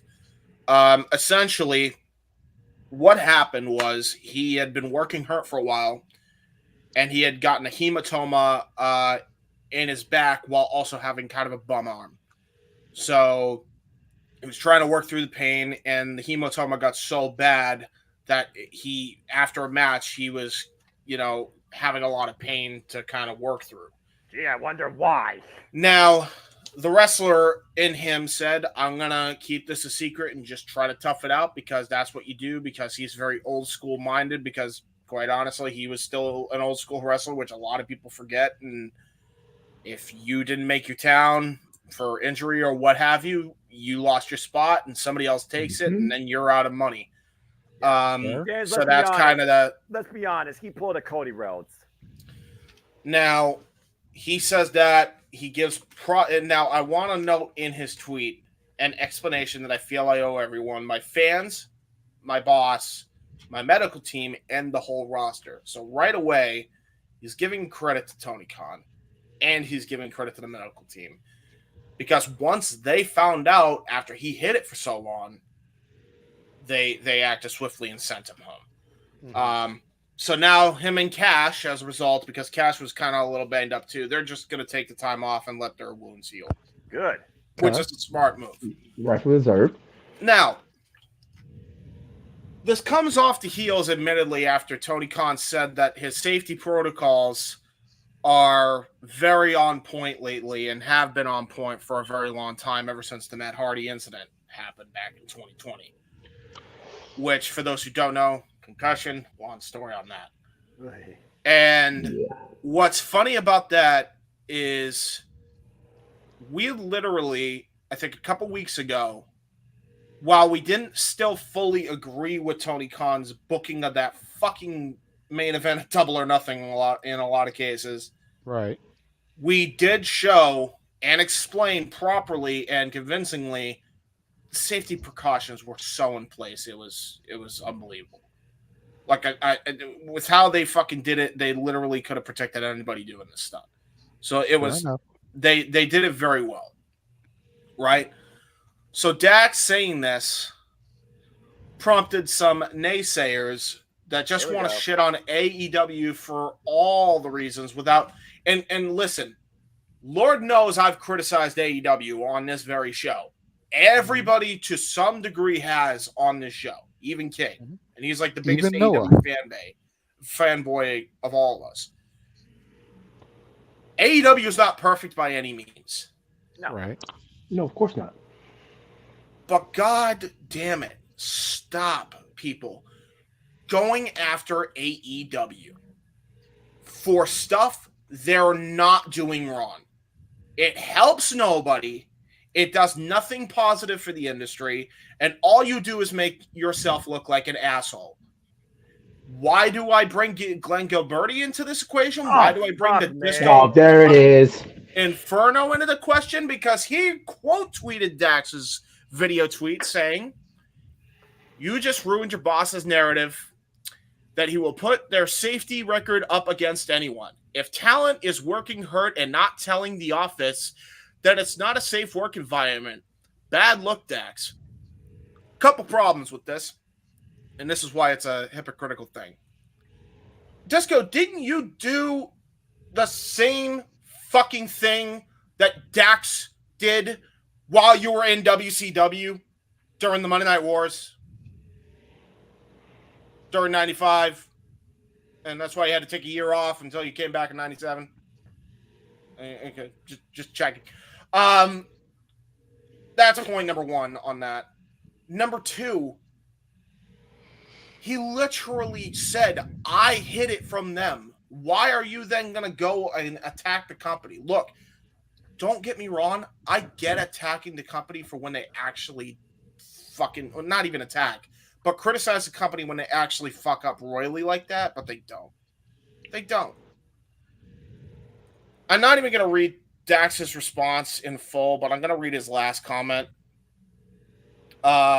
And he said literally what everybody else was thinking. Anyway, off to an MRL while you be talking about this for a segment on your show. I'm hoping the doctors find out anything worse about my condition. Good day, Glenn. I couldn't have said it better myself, dude. And again, this is why I avoid fucking social media entirely. I found this because I randomly went on Twitter once, and that's the shit that popped up on my feed somehow. It slipped through the cracks. And by the way, I've been trying to hide this type of shit, but I'm like, I brought this up not because it's Glenn, Noah. So if you could take out the sunglasses, because I think you'll even agree with what I'm about to say here. It's one thing to mention stuff that they actually do fuck up on. And I'm talking about this with every company. It's a complete other problem when you are attacking companies for doing stuff that they absolutely are not doing wrong. There was no way in hell AEW was going to know that Dax was hurt unless Dax actually showed that he was hurt. The motherfucker is tough as nails. His tag team partner in Cash Wheeler ended up getting a puncture that was the size of a bullet wound from a turnbuckle and almost bled to death. And he still came back and still aren't retiring. That's how tough as nails these dudes are. So if they're not going to show that they're hurt, they're not going to show that they're hurt. And I bring this up because I've seen, and I know King's seen, no, I know you've seen it. Walter, I know, has seen it. There is so much of this nonsense of this back and forth bickering between tribalism and all this shit, whether it's against the company, for the company, or for their own podcast, whatever it is. This is the type of tribalism I hate. When you are so nearsighted that you cannot just give credit where credit is due, and you have to pick on people when you perceive that they're doing wrong. That's what I can't stand. Vince Russo does that. Jim Cornette does that. Glenn fucking Gilberti sure as hell does that. Eric Bischoff has been doing it for way too long, too, and he's gotten into that pool, unfortunately. And I actually like the guy because I think he has some decent points. But facts are the facts. And I've even called him out on this very show. It's not fucking okay and it's not helpful. And the reason I bring this up too is you want the wrestling industry to merge. You're doing the exact opposite of what we're trying to do, which is bring the wrestling community together and bring the wrestling companies to work together. You look at all these streaming companies and they're bundling up their streaming packages. There's a reason for that. It's because it's proven to fucking work and it makes a lot of money. Now, call me if I'm wrong, but don't you want the wrestling industry to make you a lot of money? I'm just saying. So, That's fair. That's my point on that.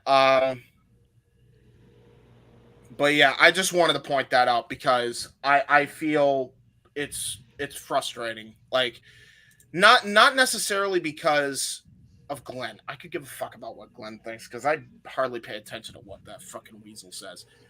But it's the fact that there's so many of his ilk that are spewing this negative shit that really does a counterintuitive of what all of us in this group want. And I feel like you have to call this shit out. You kind of have to laugh at it because it deserves to be laughed at and fucking laughed about because that's what they deserve. Because it's not helpful. It's absolutely toxic to industry growth. And if you don't believe that, you're lying to yourself. So that's my main point. That's my PSA. Okay. If I may, just to slightly play devil's advocate here. Go for it. We live in very much a social media world now. Had Dax not put a video out about this, there would have been no reason for Disco to call attention to it. But there was there's that side of things. Hold on, let me finish. Go ahead. I don't know about the Disco injury because I wasn't watching WCW back then, but I'm pretty sure that it didn't come on the heels of Ted Turner or Eric Bischoff talking about how safe their protocols are. That's fair. There's that.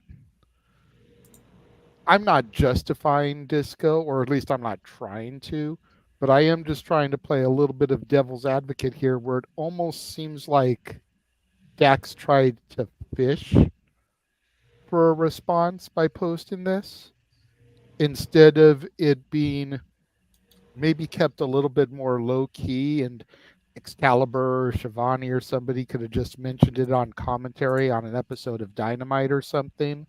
Right. You know, by throwing it out there for social media to see, you welcome, whether you try to or not, the feedback. You're going to get that return because that's just the world we live in now. Which I get. So if you don't throw it out there, you can't get that hatred coming back from somebody like a Disco Inferno to begin with. To be fair, and I see what you're saying. You're looking at it from a person A, person B perspective, and I totally get that. And I agree with that. My thing is, it's not him doing that. It's him going after the company, not necessarily after Dax. He just used Dax, who, by the way, is a supposed friend of his. So, okay, with friends like that, who needs enemies? If it's just a going after the company thing, yeah. Tony Khan makes himself and his company a caricature on a daily basis. That's true on Twitter for sure. I mean, look at his Twitter posts. Look at the way he acts in the media scrums. You know, think about his quotes about, you know, how he was so in fear for his life with the All-In situation last year. And then they basically enact and do something worse during Double or Nothing. Yeah, and then he rolls when away. the head of your company is putting stuff out there like that, going on record is talking about how safe their protocols are, and then because Dax took to social and put out the fact that he's been working, that just makes AEW look bad. Which I understand, you know? that. I understand that.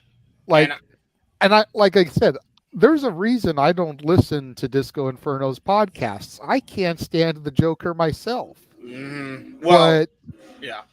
But again, it's a devil's advocate here. If Tony doesn't go on and make those comments about his company, if Dax doesn't put it on social media, you don't give Disco fuel for his podcast. Again, to counterpoint all of this, because there is a counterpoint that I'm trying to make, and I get that, but the company and what they do, as much as the boss does not help his case, this is one of those things where it's like, criticize them for what they actually do wrong. This is 100% on Dax, and even in the reply tweet to Disco's tweet, I think he even took full responsibility on his own shoulders because he was the one that hit it. And don't get me wrong, they do some stupid shit, but they haven't done a lot of dumb crap since what I want to say the Dante Martin injury and Death Before Dishonor. That was egregious.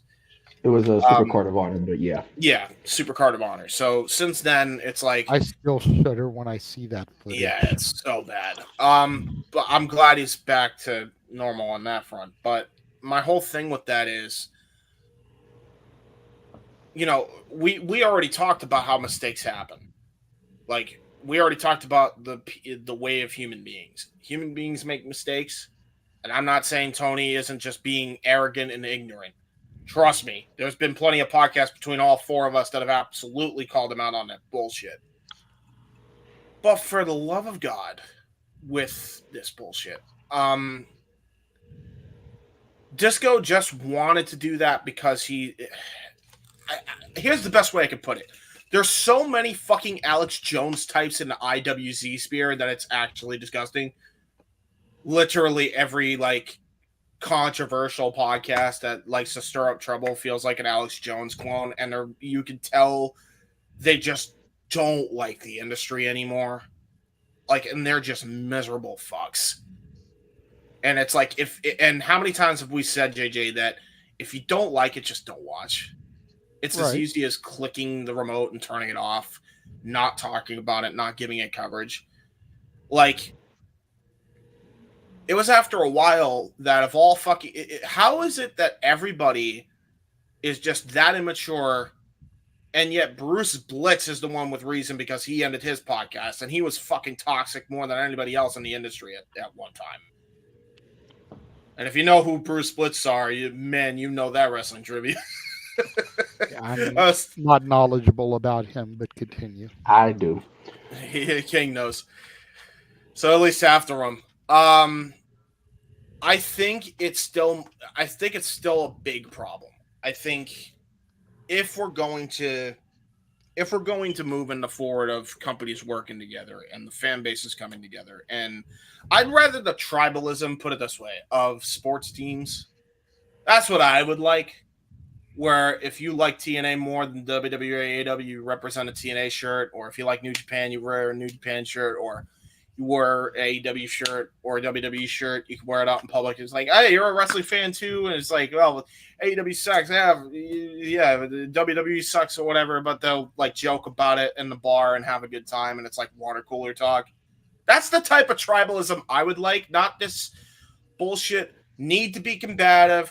Need to get the fans to attack a company, need to send my fans after somebody, need to go after somebody, and then my fans see that in public, so they in kind respond to that, said that. Tell me how that's helpful in any fucking regard, especially when it requires a point that does not need to be brought up, which is why I said I don't think Glenn needed to bring it up. I think that was my whole point. Glenn didn't need to bring it up because it was completely irrelevant to the stuff AEW actually did good on when it came to their health protocols and safety protocols. It was a completely unrelated thing, and he wanted to fucking correlate the two because he's bullshit at the company for external fucking reasons. Let's not even kid ourselves. That's exactly what it is. Okay.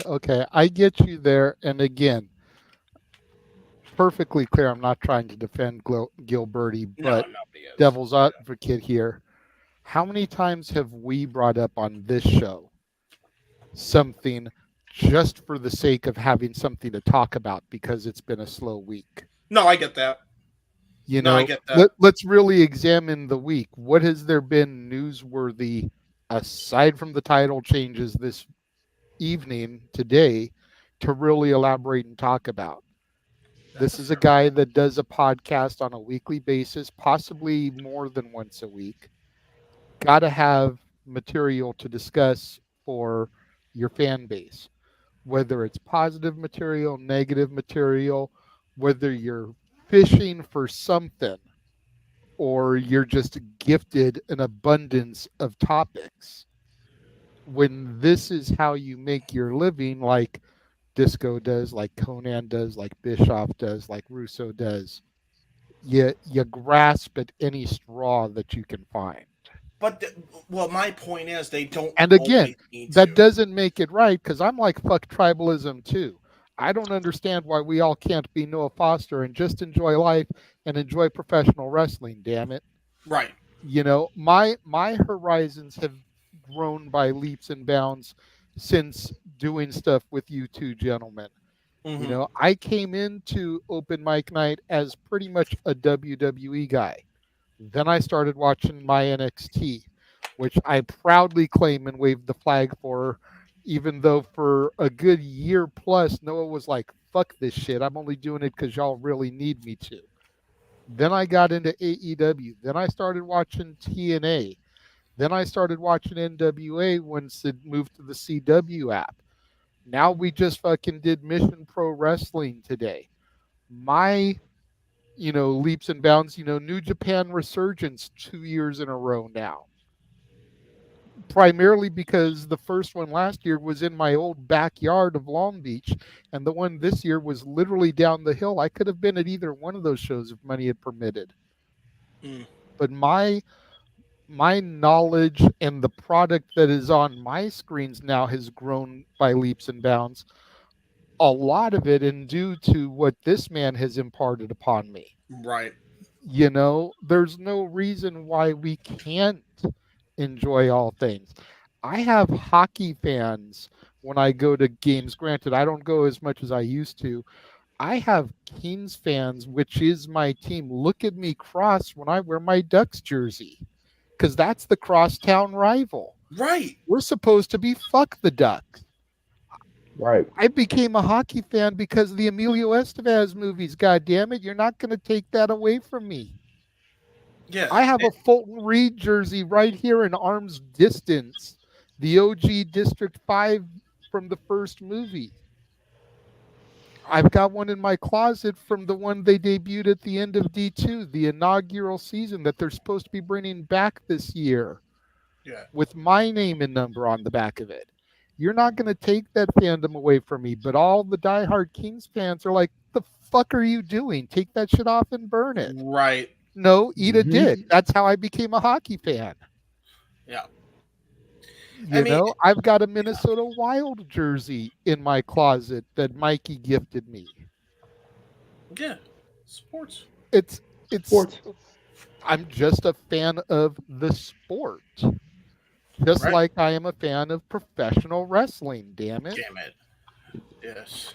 I mean, here's the thing. And I'm sure it's got to be warming Noah's heart to hear me say that shit as he sits there with his sunglasses on and his fist trying to look all stoned. Fuck Glenn. Like this. Look at that smirk. I could see it there. It warms his heart, much like watching Izzy win the title tonight, to hear me say all of that stuff and what an influence he's been. But it's the fucking truth. Since you're related to hockey, I think we're all on this boat, because even if we have different, even if we can understand the topic thing, and don't get me wrong, I still think he could have found a topic. There's years of wrestling he can make a topic out of. He doesn't need to go on Twitter picking fights, especially fights where it's undeserved, put it that way. Maybe I'm just too honorable, whatever, sue me. But no, I totally concede your argument there. I'm with you there. But, again, trying to play the devil's advocate. Yeah, people try to find things to talk about. I will say, since you mentioned, I guess my PSA with that still is, you mentioned hockey. I'll relate it to hockey too. I want wrestling to be like it was today, where it's like people are happy with all wrestling companies that they're all doing well in some asset or another. And we're looking forward to all these different shows that are coming up, and we're like, yeah, let's go. For real. I mean, did you guys not see our freaking watch along trailer? Yeah, the next thing we're promoting is Yeah. the fucking UFC. Yeah, because Like we're legit, excited for that. we've expanded to that. Mikey is going to be doing Game 5 of the NBA Finals on Monday. That's why Jeff is Yes. pushing his shit. Yes. Because the sports bar is doing a basketball watch along. Like I mentioned it with Noah on the earlier. We have expanded so much beyond WWE that it's insanity. It's become a true multiverse because now it's UFC, it's professional sports, it's WWE, NXT, TNA, New Japan, AEW, Mission Pro was a success tonight. We probably were going to be going back to that in a couple of months.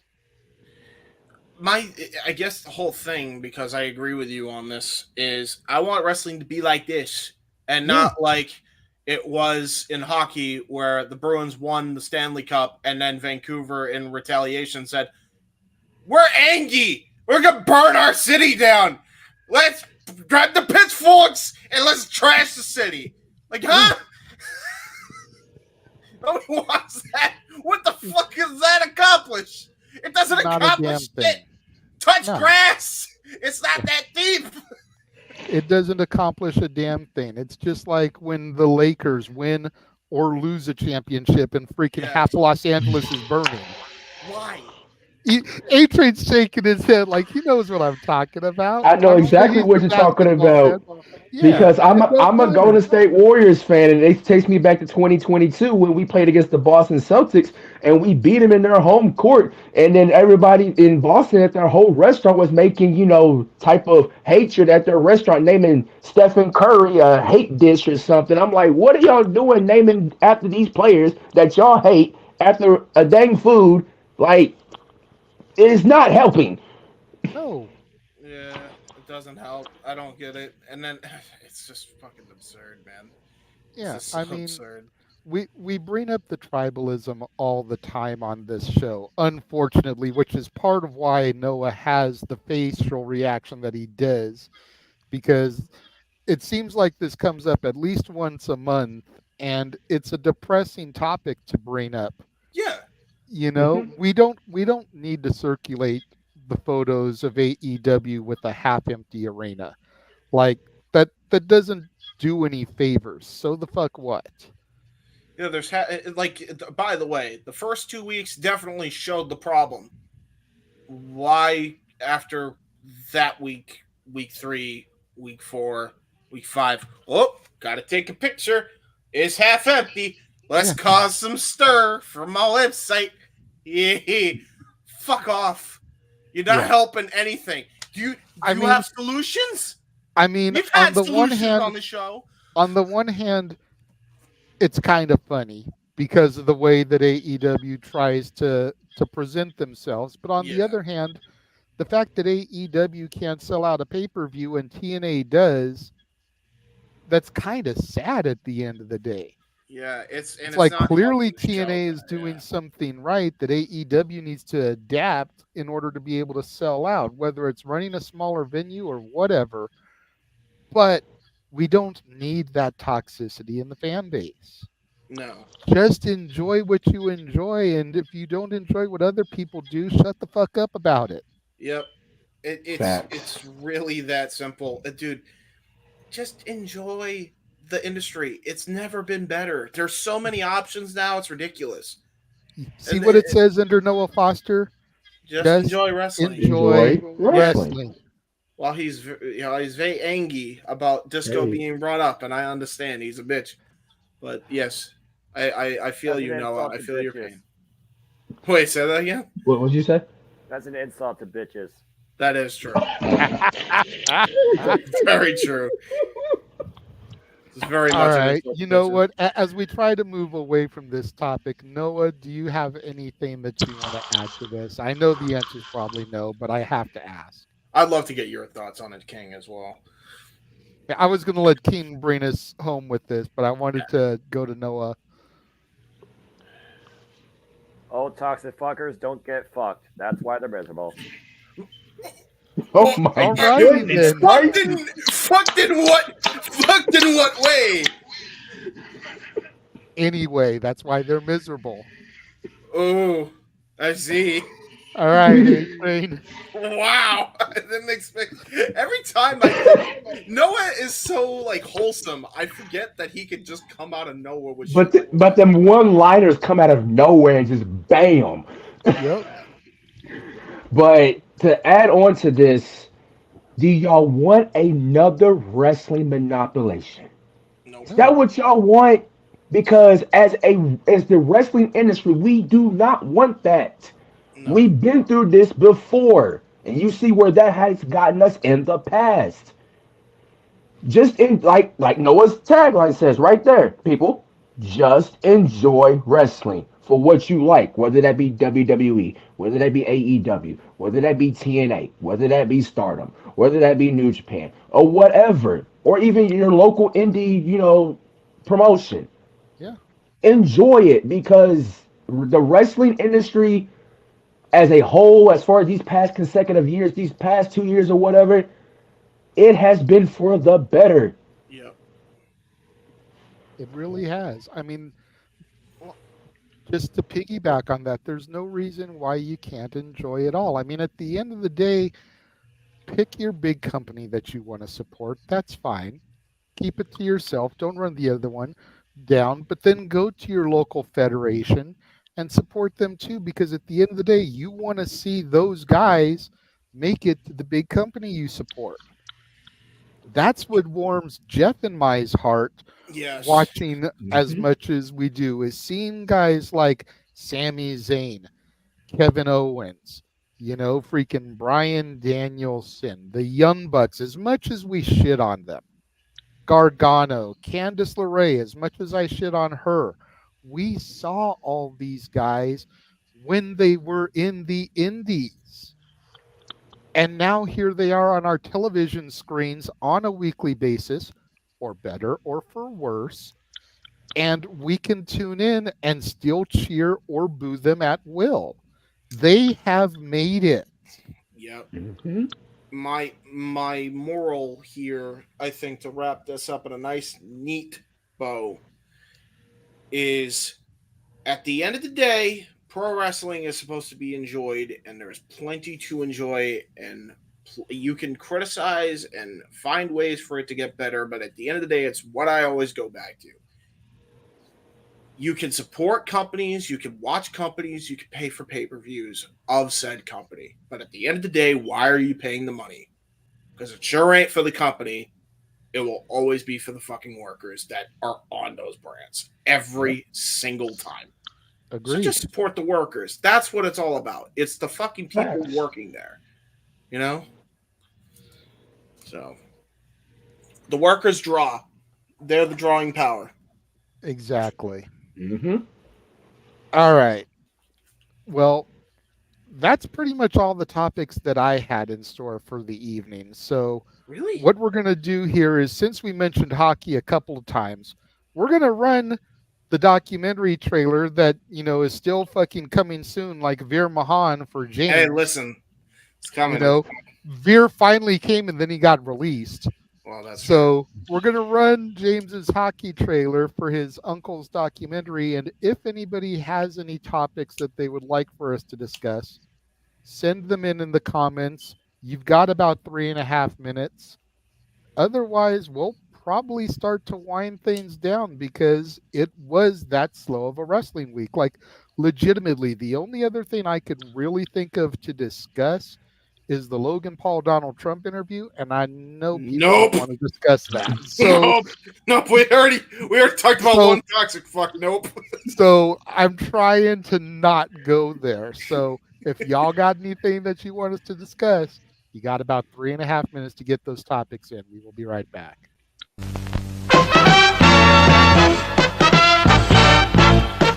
Now, preview time. So let's take a look at what's coming your way. Fuck Glenn Gilberti. I'll tell you, he's a right bitch.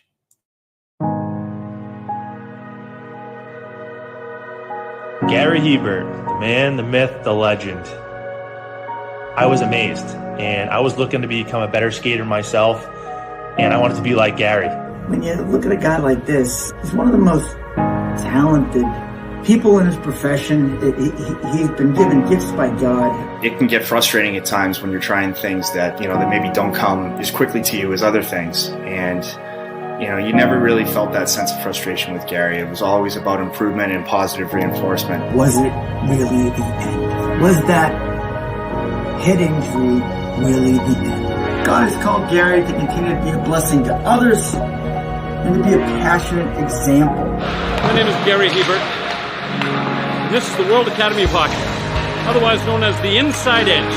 I would recommend anybody that have a chance to come to his hockey school. I think it'd be well worth it. It'd be rewarding to all the kids and anyone he coaches, from whether it's an adult, a professional player, to a little kid like a Mike or a Squirt. Gary, from day one, has been instrumental to my hockey career. I started out as a potential Division III player, and Gary brought me single-handedly through high school and into a top Division I prospect. I owe it all to Gary, the biggest legend on and off ice there's ever been. Listen, watch, learn, be confident, and have faith. Those are the answers I was brought to. Yet, I only now am really learning how truly important those 5 things are. Through preparation, through appropriate thoughtfulness and thinking, we can learn to untie the typical knots between our ears that drive us into underachievement and underperformance. And lo and behold, we can learn, I think, to fulfill our God-given potential. Gary has the innate ability to make people not only better players, but better people. The life lessons they learn from Gary are incredible.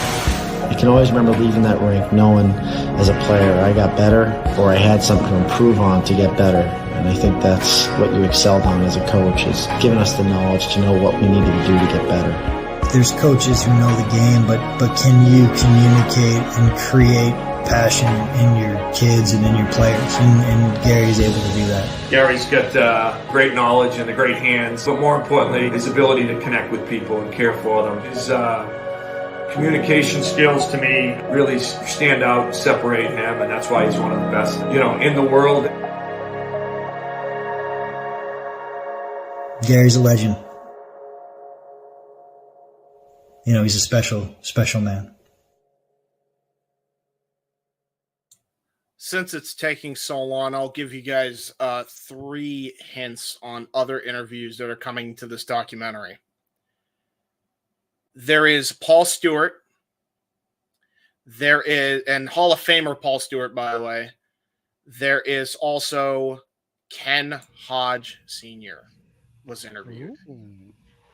Very nice. It's a big one. There's a lot of footage that is in between 1993 all the way to today. So forgive me if I'm a little slow with it all. It's a big project. I think people forgive you. And in defense of Veer, he still came stronger than Glenn Gilberti ever did in and out of the ring. Damn. Hey, Glenn Gilberti was actually a champion. No, you know what?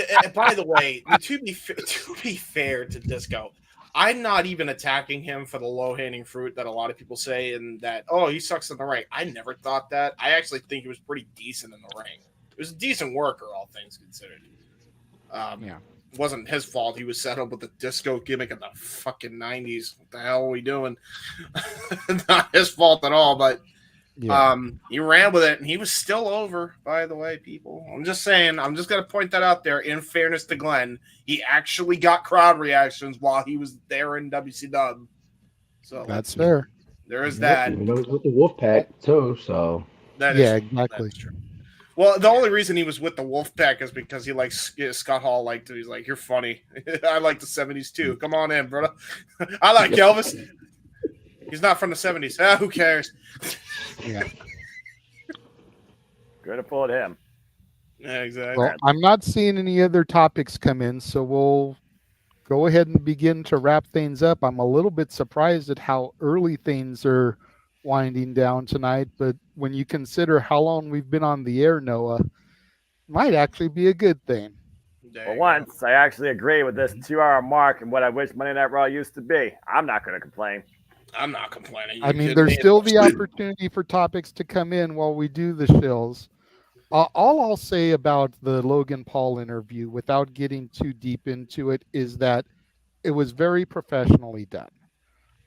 Whether you like Logan or you don't, or you like number 45 or you don't, the entire interview was very professionally executed. Yeah.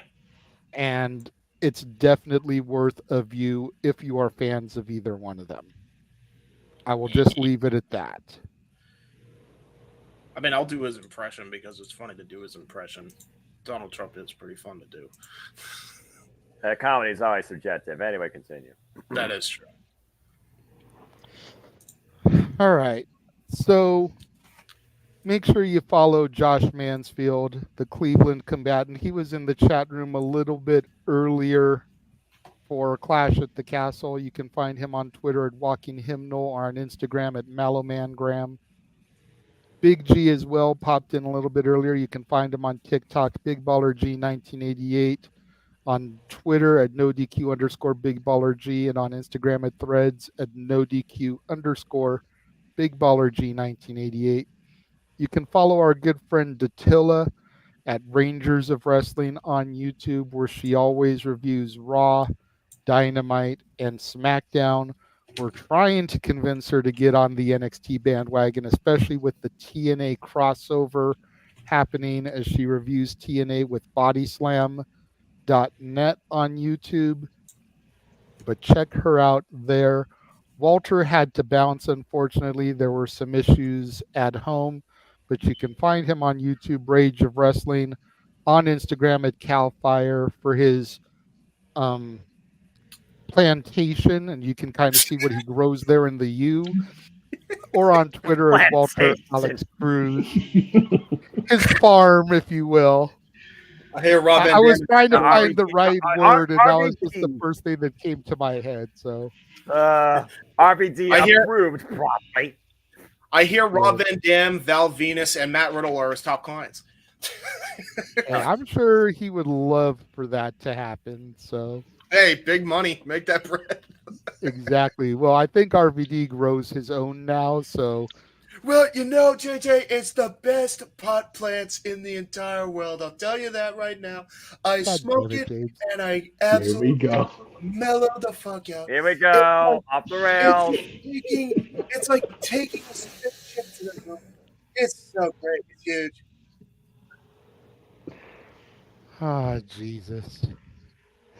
You can find me on the socials at Instagram, The Renegade JJ Williams, on Twitter, ROWJJ Williams, or on YouTube, Casa D18 Studios. Again, thank you to everybody that has been riding with Noah and I since 10 a.m. Pacific, 1 p.m. Eastern, on and off all day with Clash at the Castle, Summer Lovin', and now Open Mic Night. You guys, we say it all the time, and I know it comes off very PBS public service, but you guys are the reason we keep doing this, is because of your guys' support and love. So we appreciate all you guys. Make sure you find your bar keeps on Facebook, Dory Lou Hathaway or Mike Caldwell, on Twitter at Hathaway Lou and LB Statkin 1977, on Instagram, Dory Lou Statboy13. Make sure you check out Greg Cherry of the Greg Cherry brand on Facebook, Instagram, Twitter, and YouTube. He had quite the announcement this past week on his show, and when I get further down in the graphics, you will see what that was all about. James, go ahead and talk about where people can find you. Well, thank you very much, my good friend JJ. You can find me on YouTube and Twitter primarily at JHebertSide95 and on Facebook at James He-Man Hebert. As you can tell by my impression of number 45. I do really cool and dumb things on the internet. So it's huge. Well, this is what Donald Trump sounds One like in a million. The trailer that you just saw towards the end, and haven't seen that, I implore you to see that one if you like the first one. That is quoted by Matty Laws and others that aren't necessarily as close to me as these people are. He called it one of the greatest speeches he's heard in sports. It's right up there with some of the greatest speeches.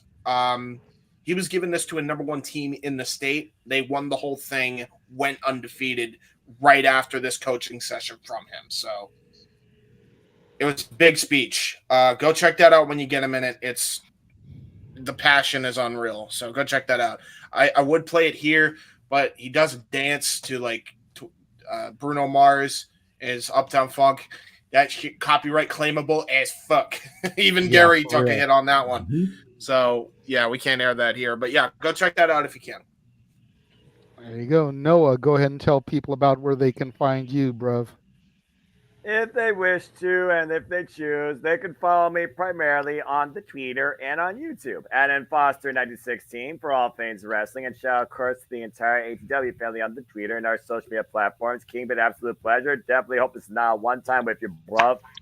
Yeah. And I'll see you Wednesday for our usual watch-alongs. Again, folks, my channel, my content, my theme on social media primarily is wrestling predictions.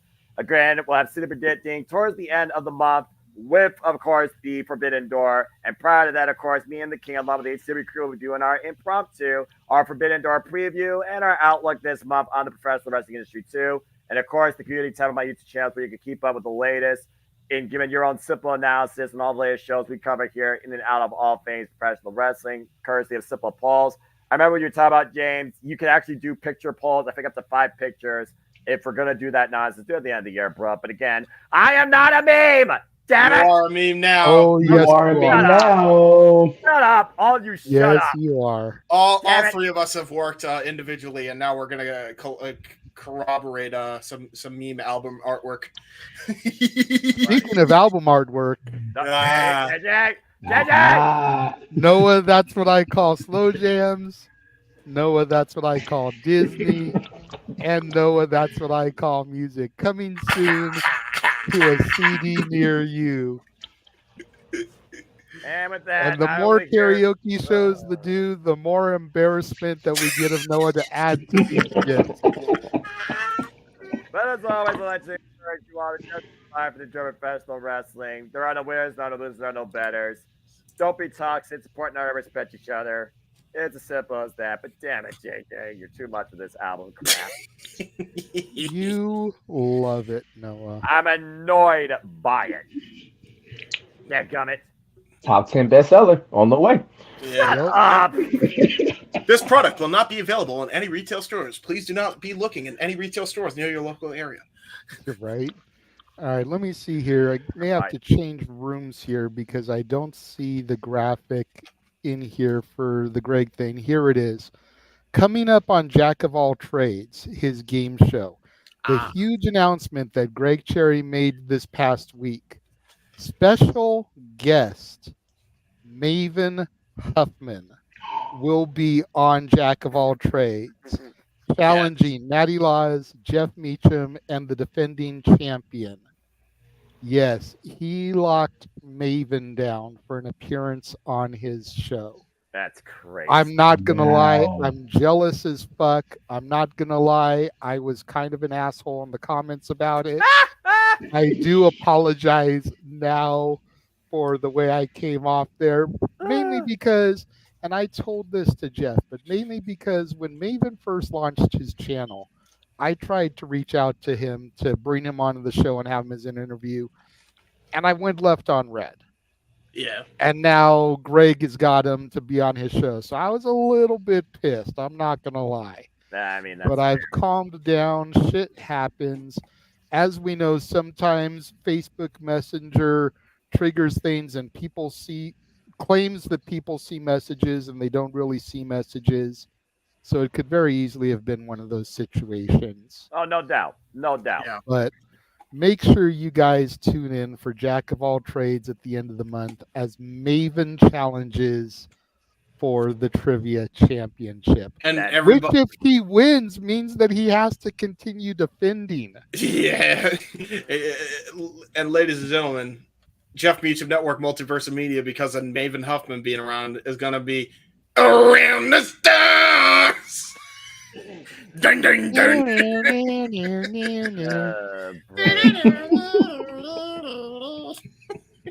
I want to stay up for a Bima's Pro Wrestling Noah show for this announcement, but I think at this point you guys have exhausted my mentality beyond all belief. I'll probably just watch after church. Yeah, definitely. If you guys missed the calls, go back and check out yesterday's call of Against All Odds, featuring the return of Brother Nero to TNA. Check out the call from earlier today of Clash at the Castle, and then the call from Summer Lovin', all in the archives across the Multiverse of Media channels. The ultimate screw job, the Scotland screw job. Check all those things out. And again, titlematchnetwork.com, $15 a month. You get access to, when I say a shit ton of promotions, that's under, not even exaggerating. Like, there are so many feds on there that it's like, how do we try to keep up with these things? By the way, it's not just indie feds. There's like shoot interview companies as well. There's so much damn content on Title Match Network, dude. Independent like wrestling archive stuff too is crazy. Independent wrestling. Yep. And because it's primarily independent wrestling, for those of you guys that are kind of like sticklers for this thing, Title Match seems to not care how many people are logged in watching something at once. Yesterday, when we did our dry run to kind of see what we could get away with, James had 2 devices logged into my account. I had 2 devices logged into my account, and Jeff was logged into my account, watching the DFW live stream for a little bit. That's 5 devices. Yep. We can literally have every one of the major channels across the multiverse, Jeff, myself, Noah, James, and Greg, logged in at once on my account if we so choose. Yep. There's a shit ton of stuff there to be seen. And again, Izzy Moreno, the 17-year-old champion of Mission Pro Wrestling, owned and operated by Thunder Rosa. If you subscribe for any reason, if you are a fan of the black and gold NXT, his NXT, I'm sure your NXT too, A-Train, I'm not for sure. Damn it. Check it out, because you guys know Izzy from being the super fan, and now she is a champion. And Noah and I got to call it. It's so cool. Again, 10 years in the making. That is still so amazing. A decade, folks. A decade. That's so crazy, dude. Make sure you guys tune into Meech's Musings Tuesday this week, as Jeff will be discussing all of those different things. Statboy Sports Bar will be on Monday as he covers Game 5 of the NBA Finals between the Dallas Mavericks and the Boston Celtics. Boston has the ability to close out the series. Apparently, back in 2008, they won the championship on June 17th. And Monday will be June 17th, so they could do it all over again on the same day at home. Look at this guy. Everyone is saying that's why they lost yesterday, that they basically just threw the game in order to get home and do it again on the same day. Look at this guy smiling like a Cheshire cat just with that knowledge he threw out. Look at this guy. I'm a New England asshole. What can I say? So make sure you tune in for that. We don't have a graphic for that one, but check out Statboy and his coverage of that. I believe the game is 8:30 Eastern, 5:30 Pacific, which means he'll probably be going live at 8 o'clock Eastern, 5 Pacific, to give that little 30-minute lead in before everything kicks off. That's probably accurate. Ooh, New Japan Solo is about to start in 15 minutes. There you go. Do you want to A-Train, where can everybody find you, good sir? First of all, thank you for joining us, enduring our insanity. I know you know these two yahoos pretty well, so you kind of already had a taste of what was coming. But thank you so much for joining us. The Prohibitive Portal is open to you at any time, good sir, for you to cross into and join us in our shenanigans. I'd hope so. He's the one who invented the goddamn term. Well, there you go. It's accurate. Very accurate, but always it's good to be with you guys. Of course, I know those two yahoos. Them two yahoos keep me sane sometimes. But y'all can follow me. It says on the tag AMT Roman numeral 23 and the number 23. That is both on Twitter and on Instagram. Oh, and by the way, I haven't done this in a long time to you, Noah. Yay, Allie. Oh, no. You motherfucker! You son of a bitch! Oh, my God. It's because of you. I'm over that shit. I have not heard those two damn words and freaking had to bring it up here. Of course. The never-ending trend. Had to bring it up. Always gotta be a damn fucking thing. It's because of you and the diatribes he gets on that I occasionally throw Allie in his face also. We all do, I feel like, at one point. Anytime he tries to get on me or James or Walter for simping on one of the female competitors, we just immediately bring up the bunny, and then we get Noah ranting and raving and with this expression on his face. Gotta give it back to him, because if he was in the ring when we were marking out, he'd be doing the same thing. I said once, I'll say it again. You are a freaking super fan for that bitch. You are a freaking simp for Russian beauties. You are a freaking simp for time of charlatans. You all call yourself simps because you're foolish and short-sighted. Yet I can have some freaking fandom and appreciate it for the person that.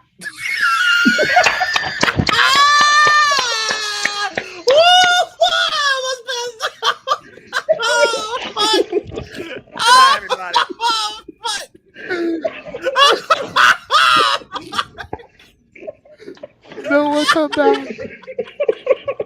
Noah, come back. We need you to say farewell and send us home, sir. You can't leave.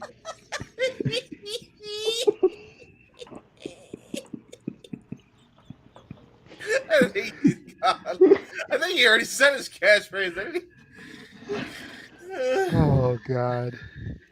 So we should be all right. It was worth it. Oh, shit. Oh, no! What the fuck? He's a hyphen now. He's hyphen Foster. Oh.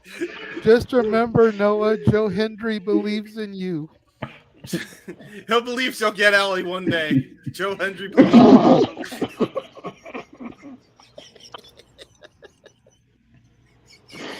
Noah, come back.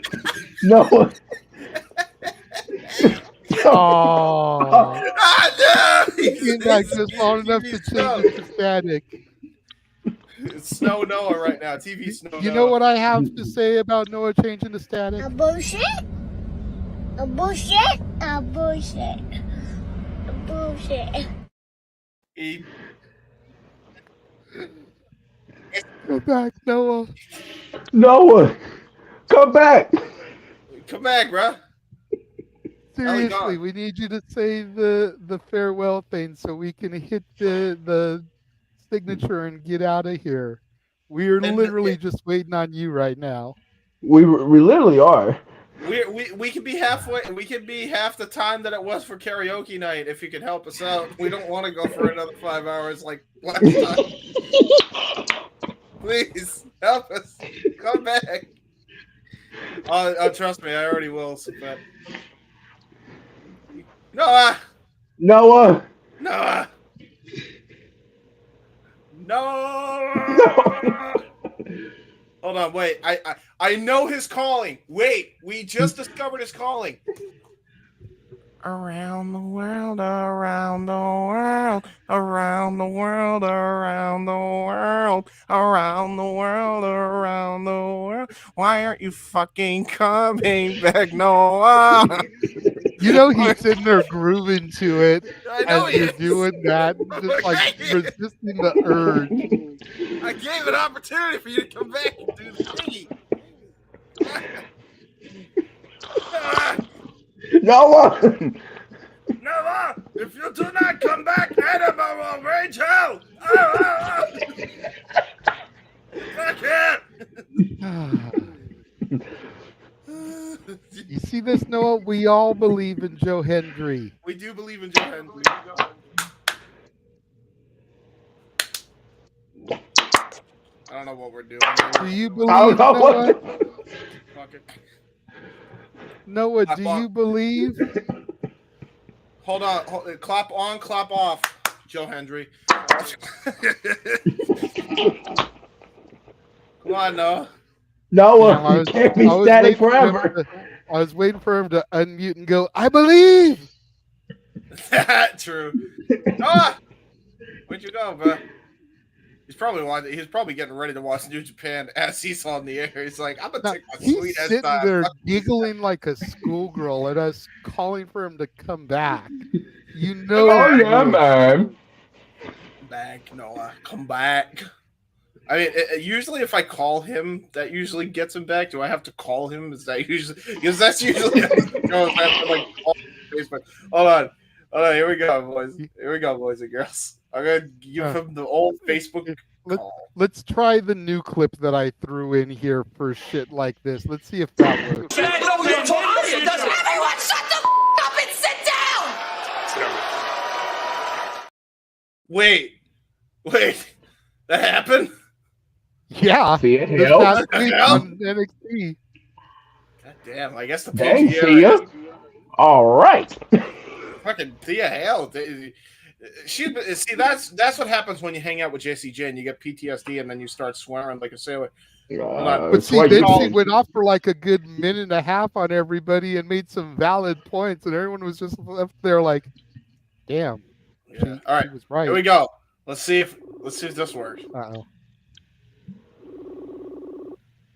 It's a Facebook call tone. Let's see. No, he's not going to answer just to spite you. I know he won't. I'm still doing it anyway. Come on! Get the fuck back here!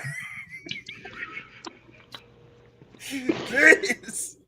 We want to go home! We want to call the show. It's time to go. No way you're dragging this out, bro. No! Hold on. I got it. I can help. I'll do this.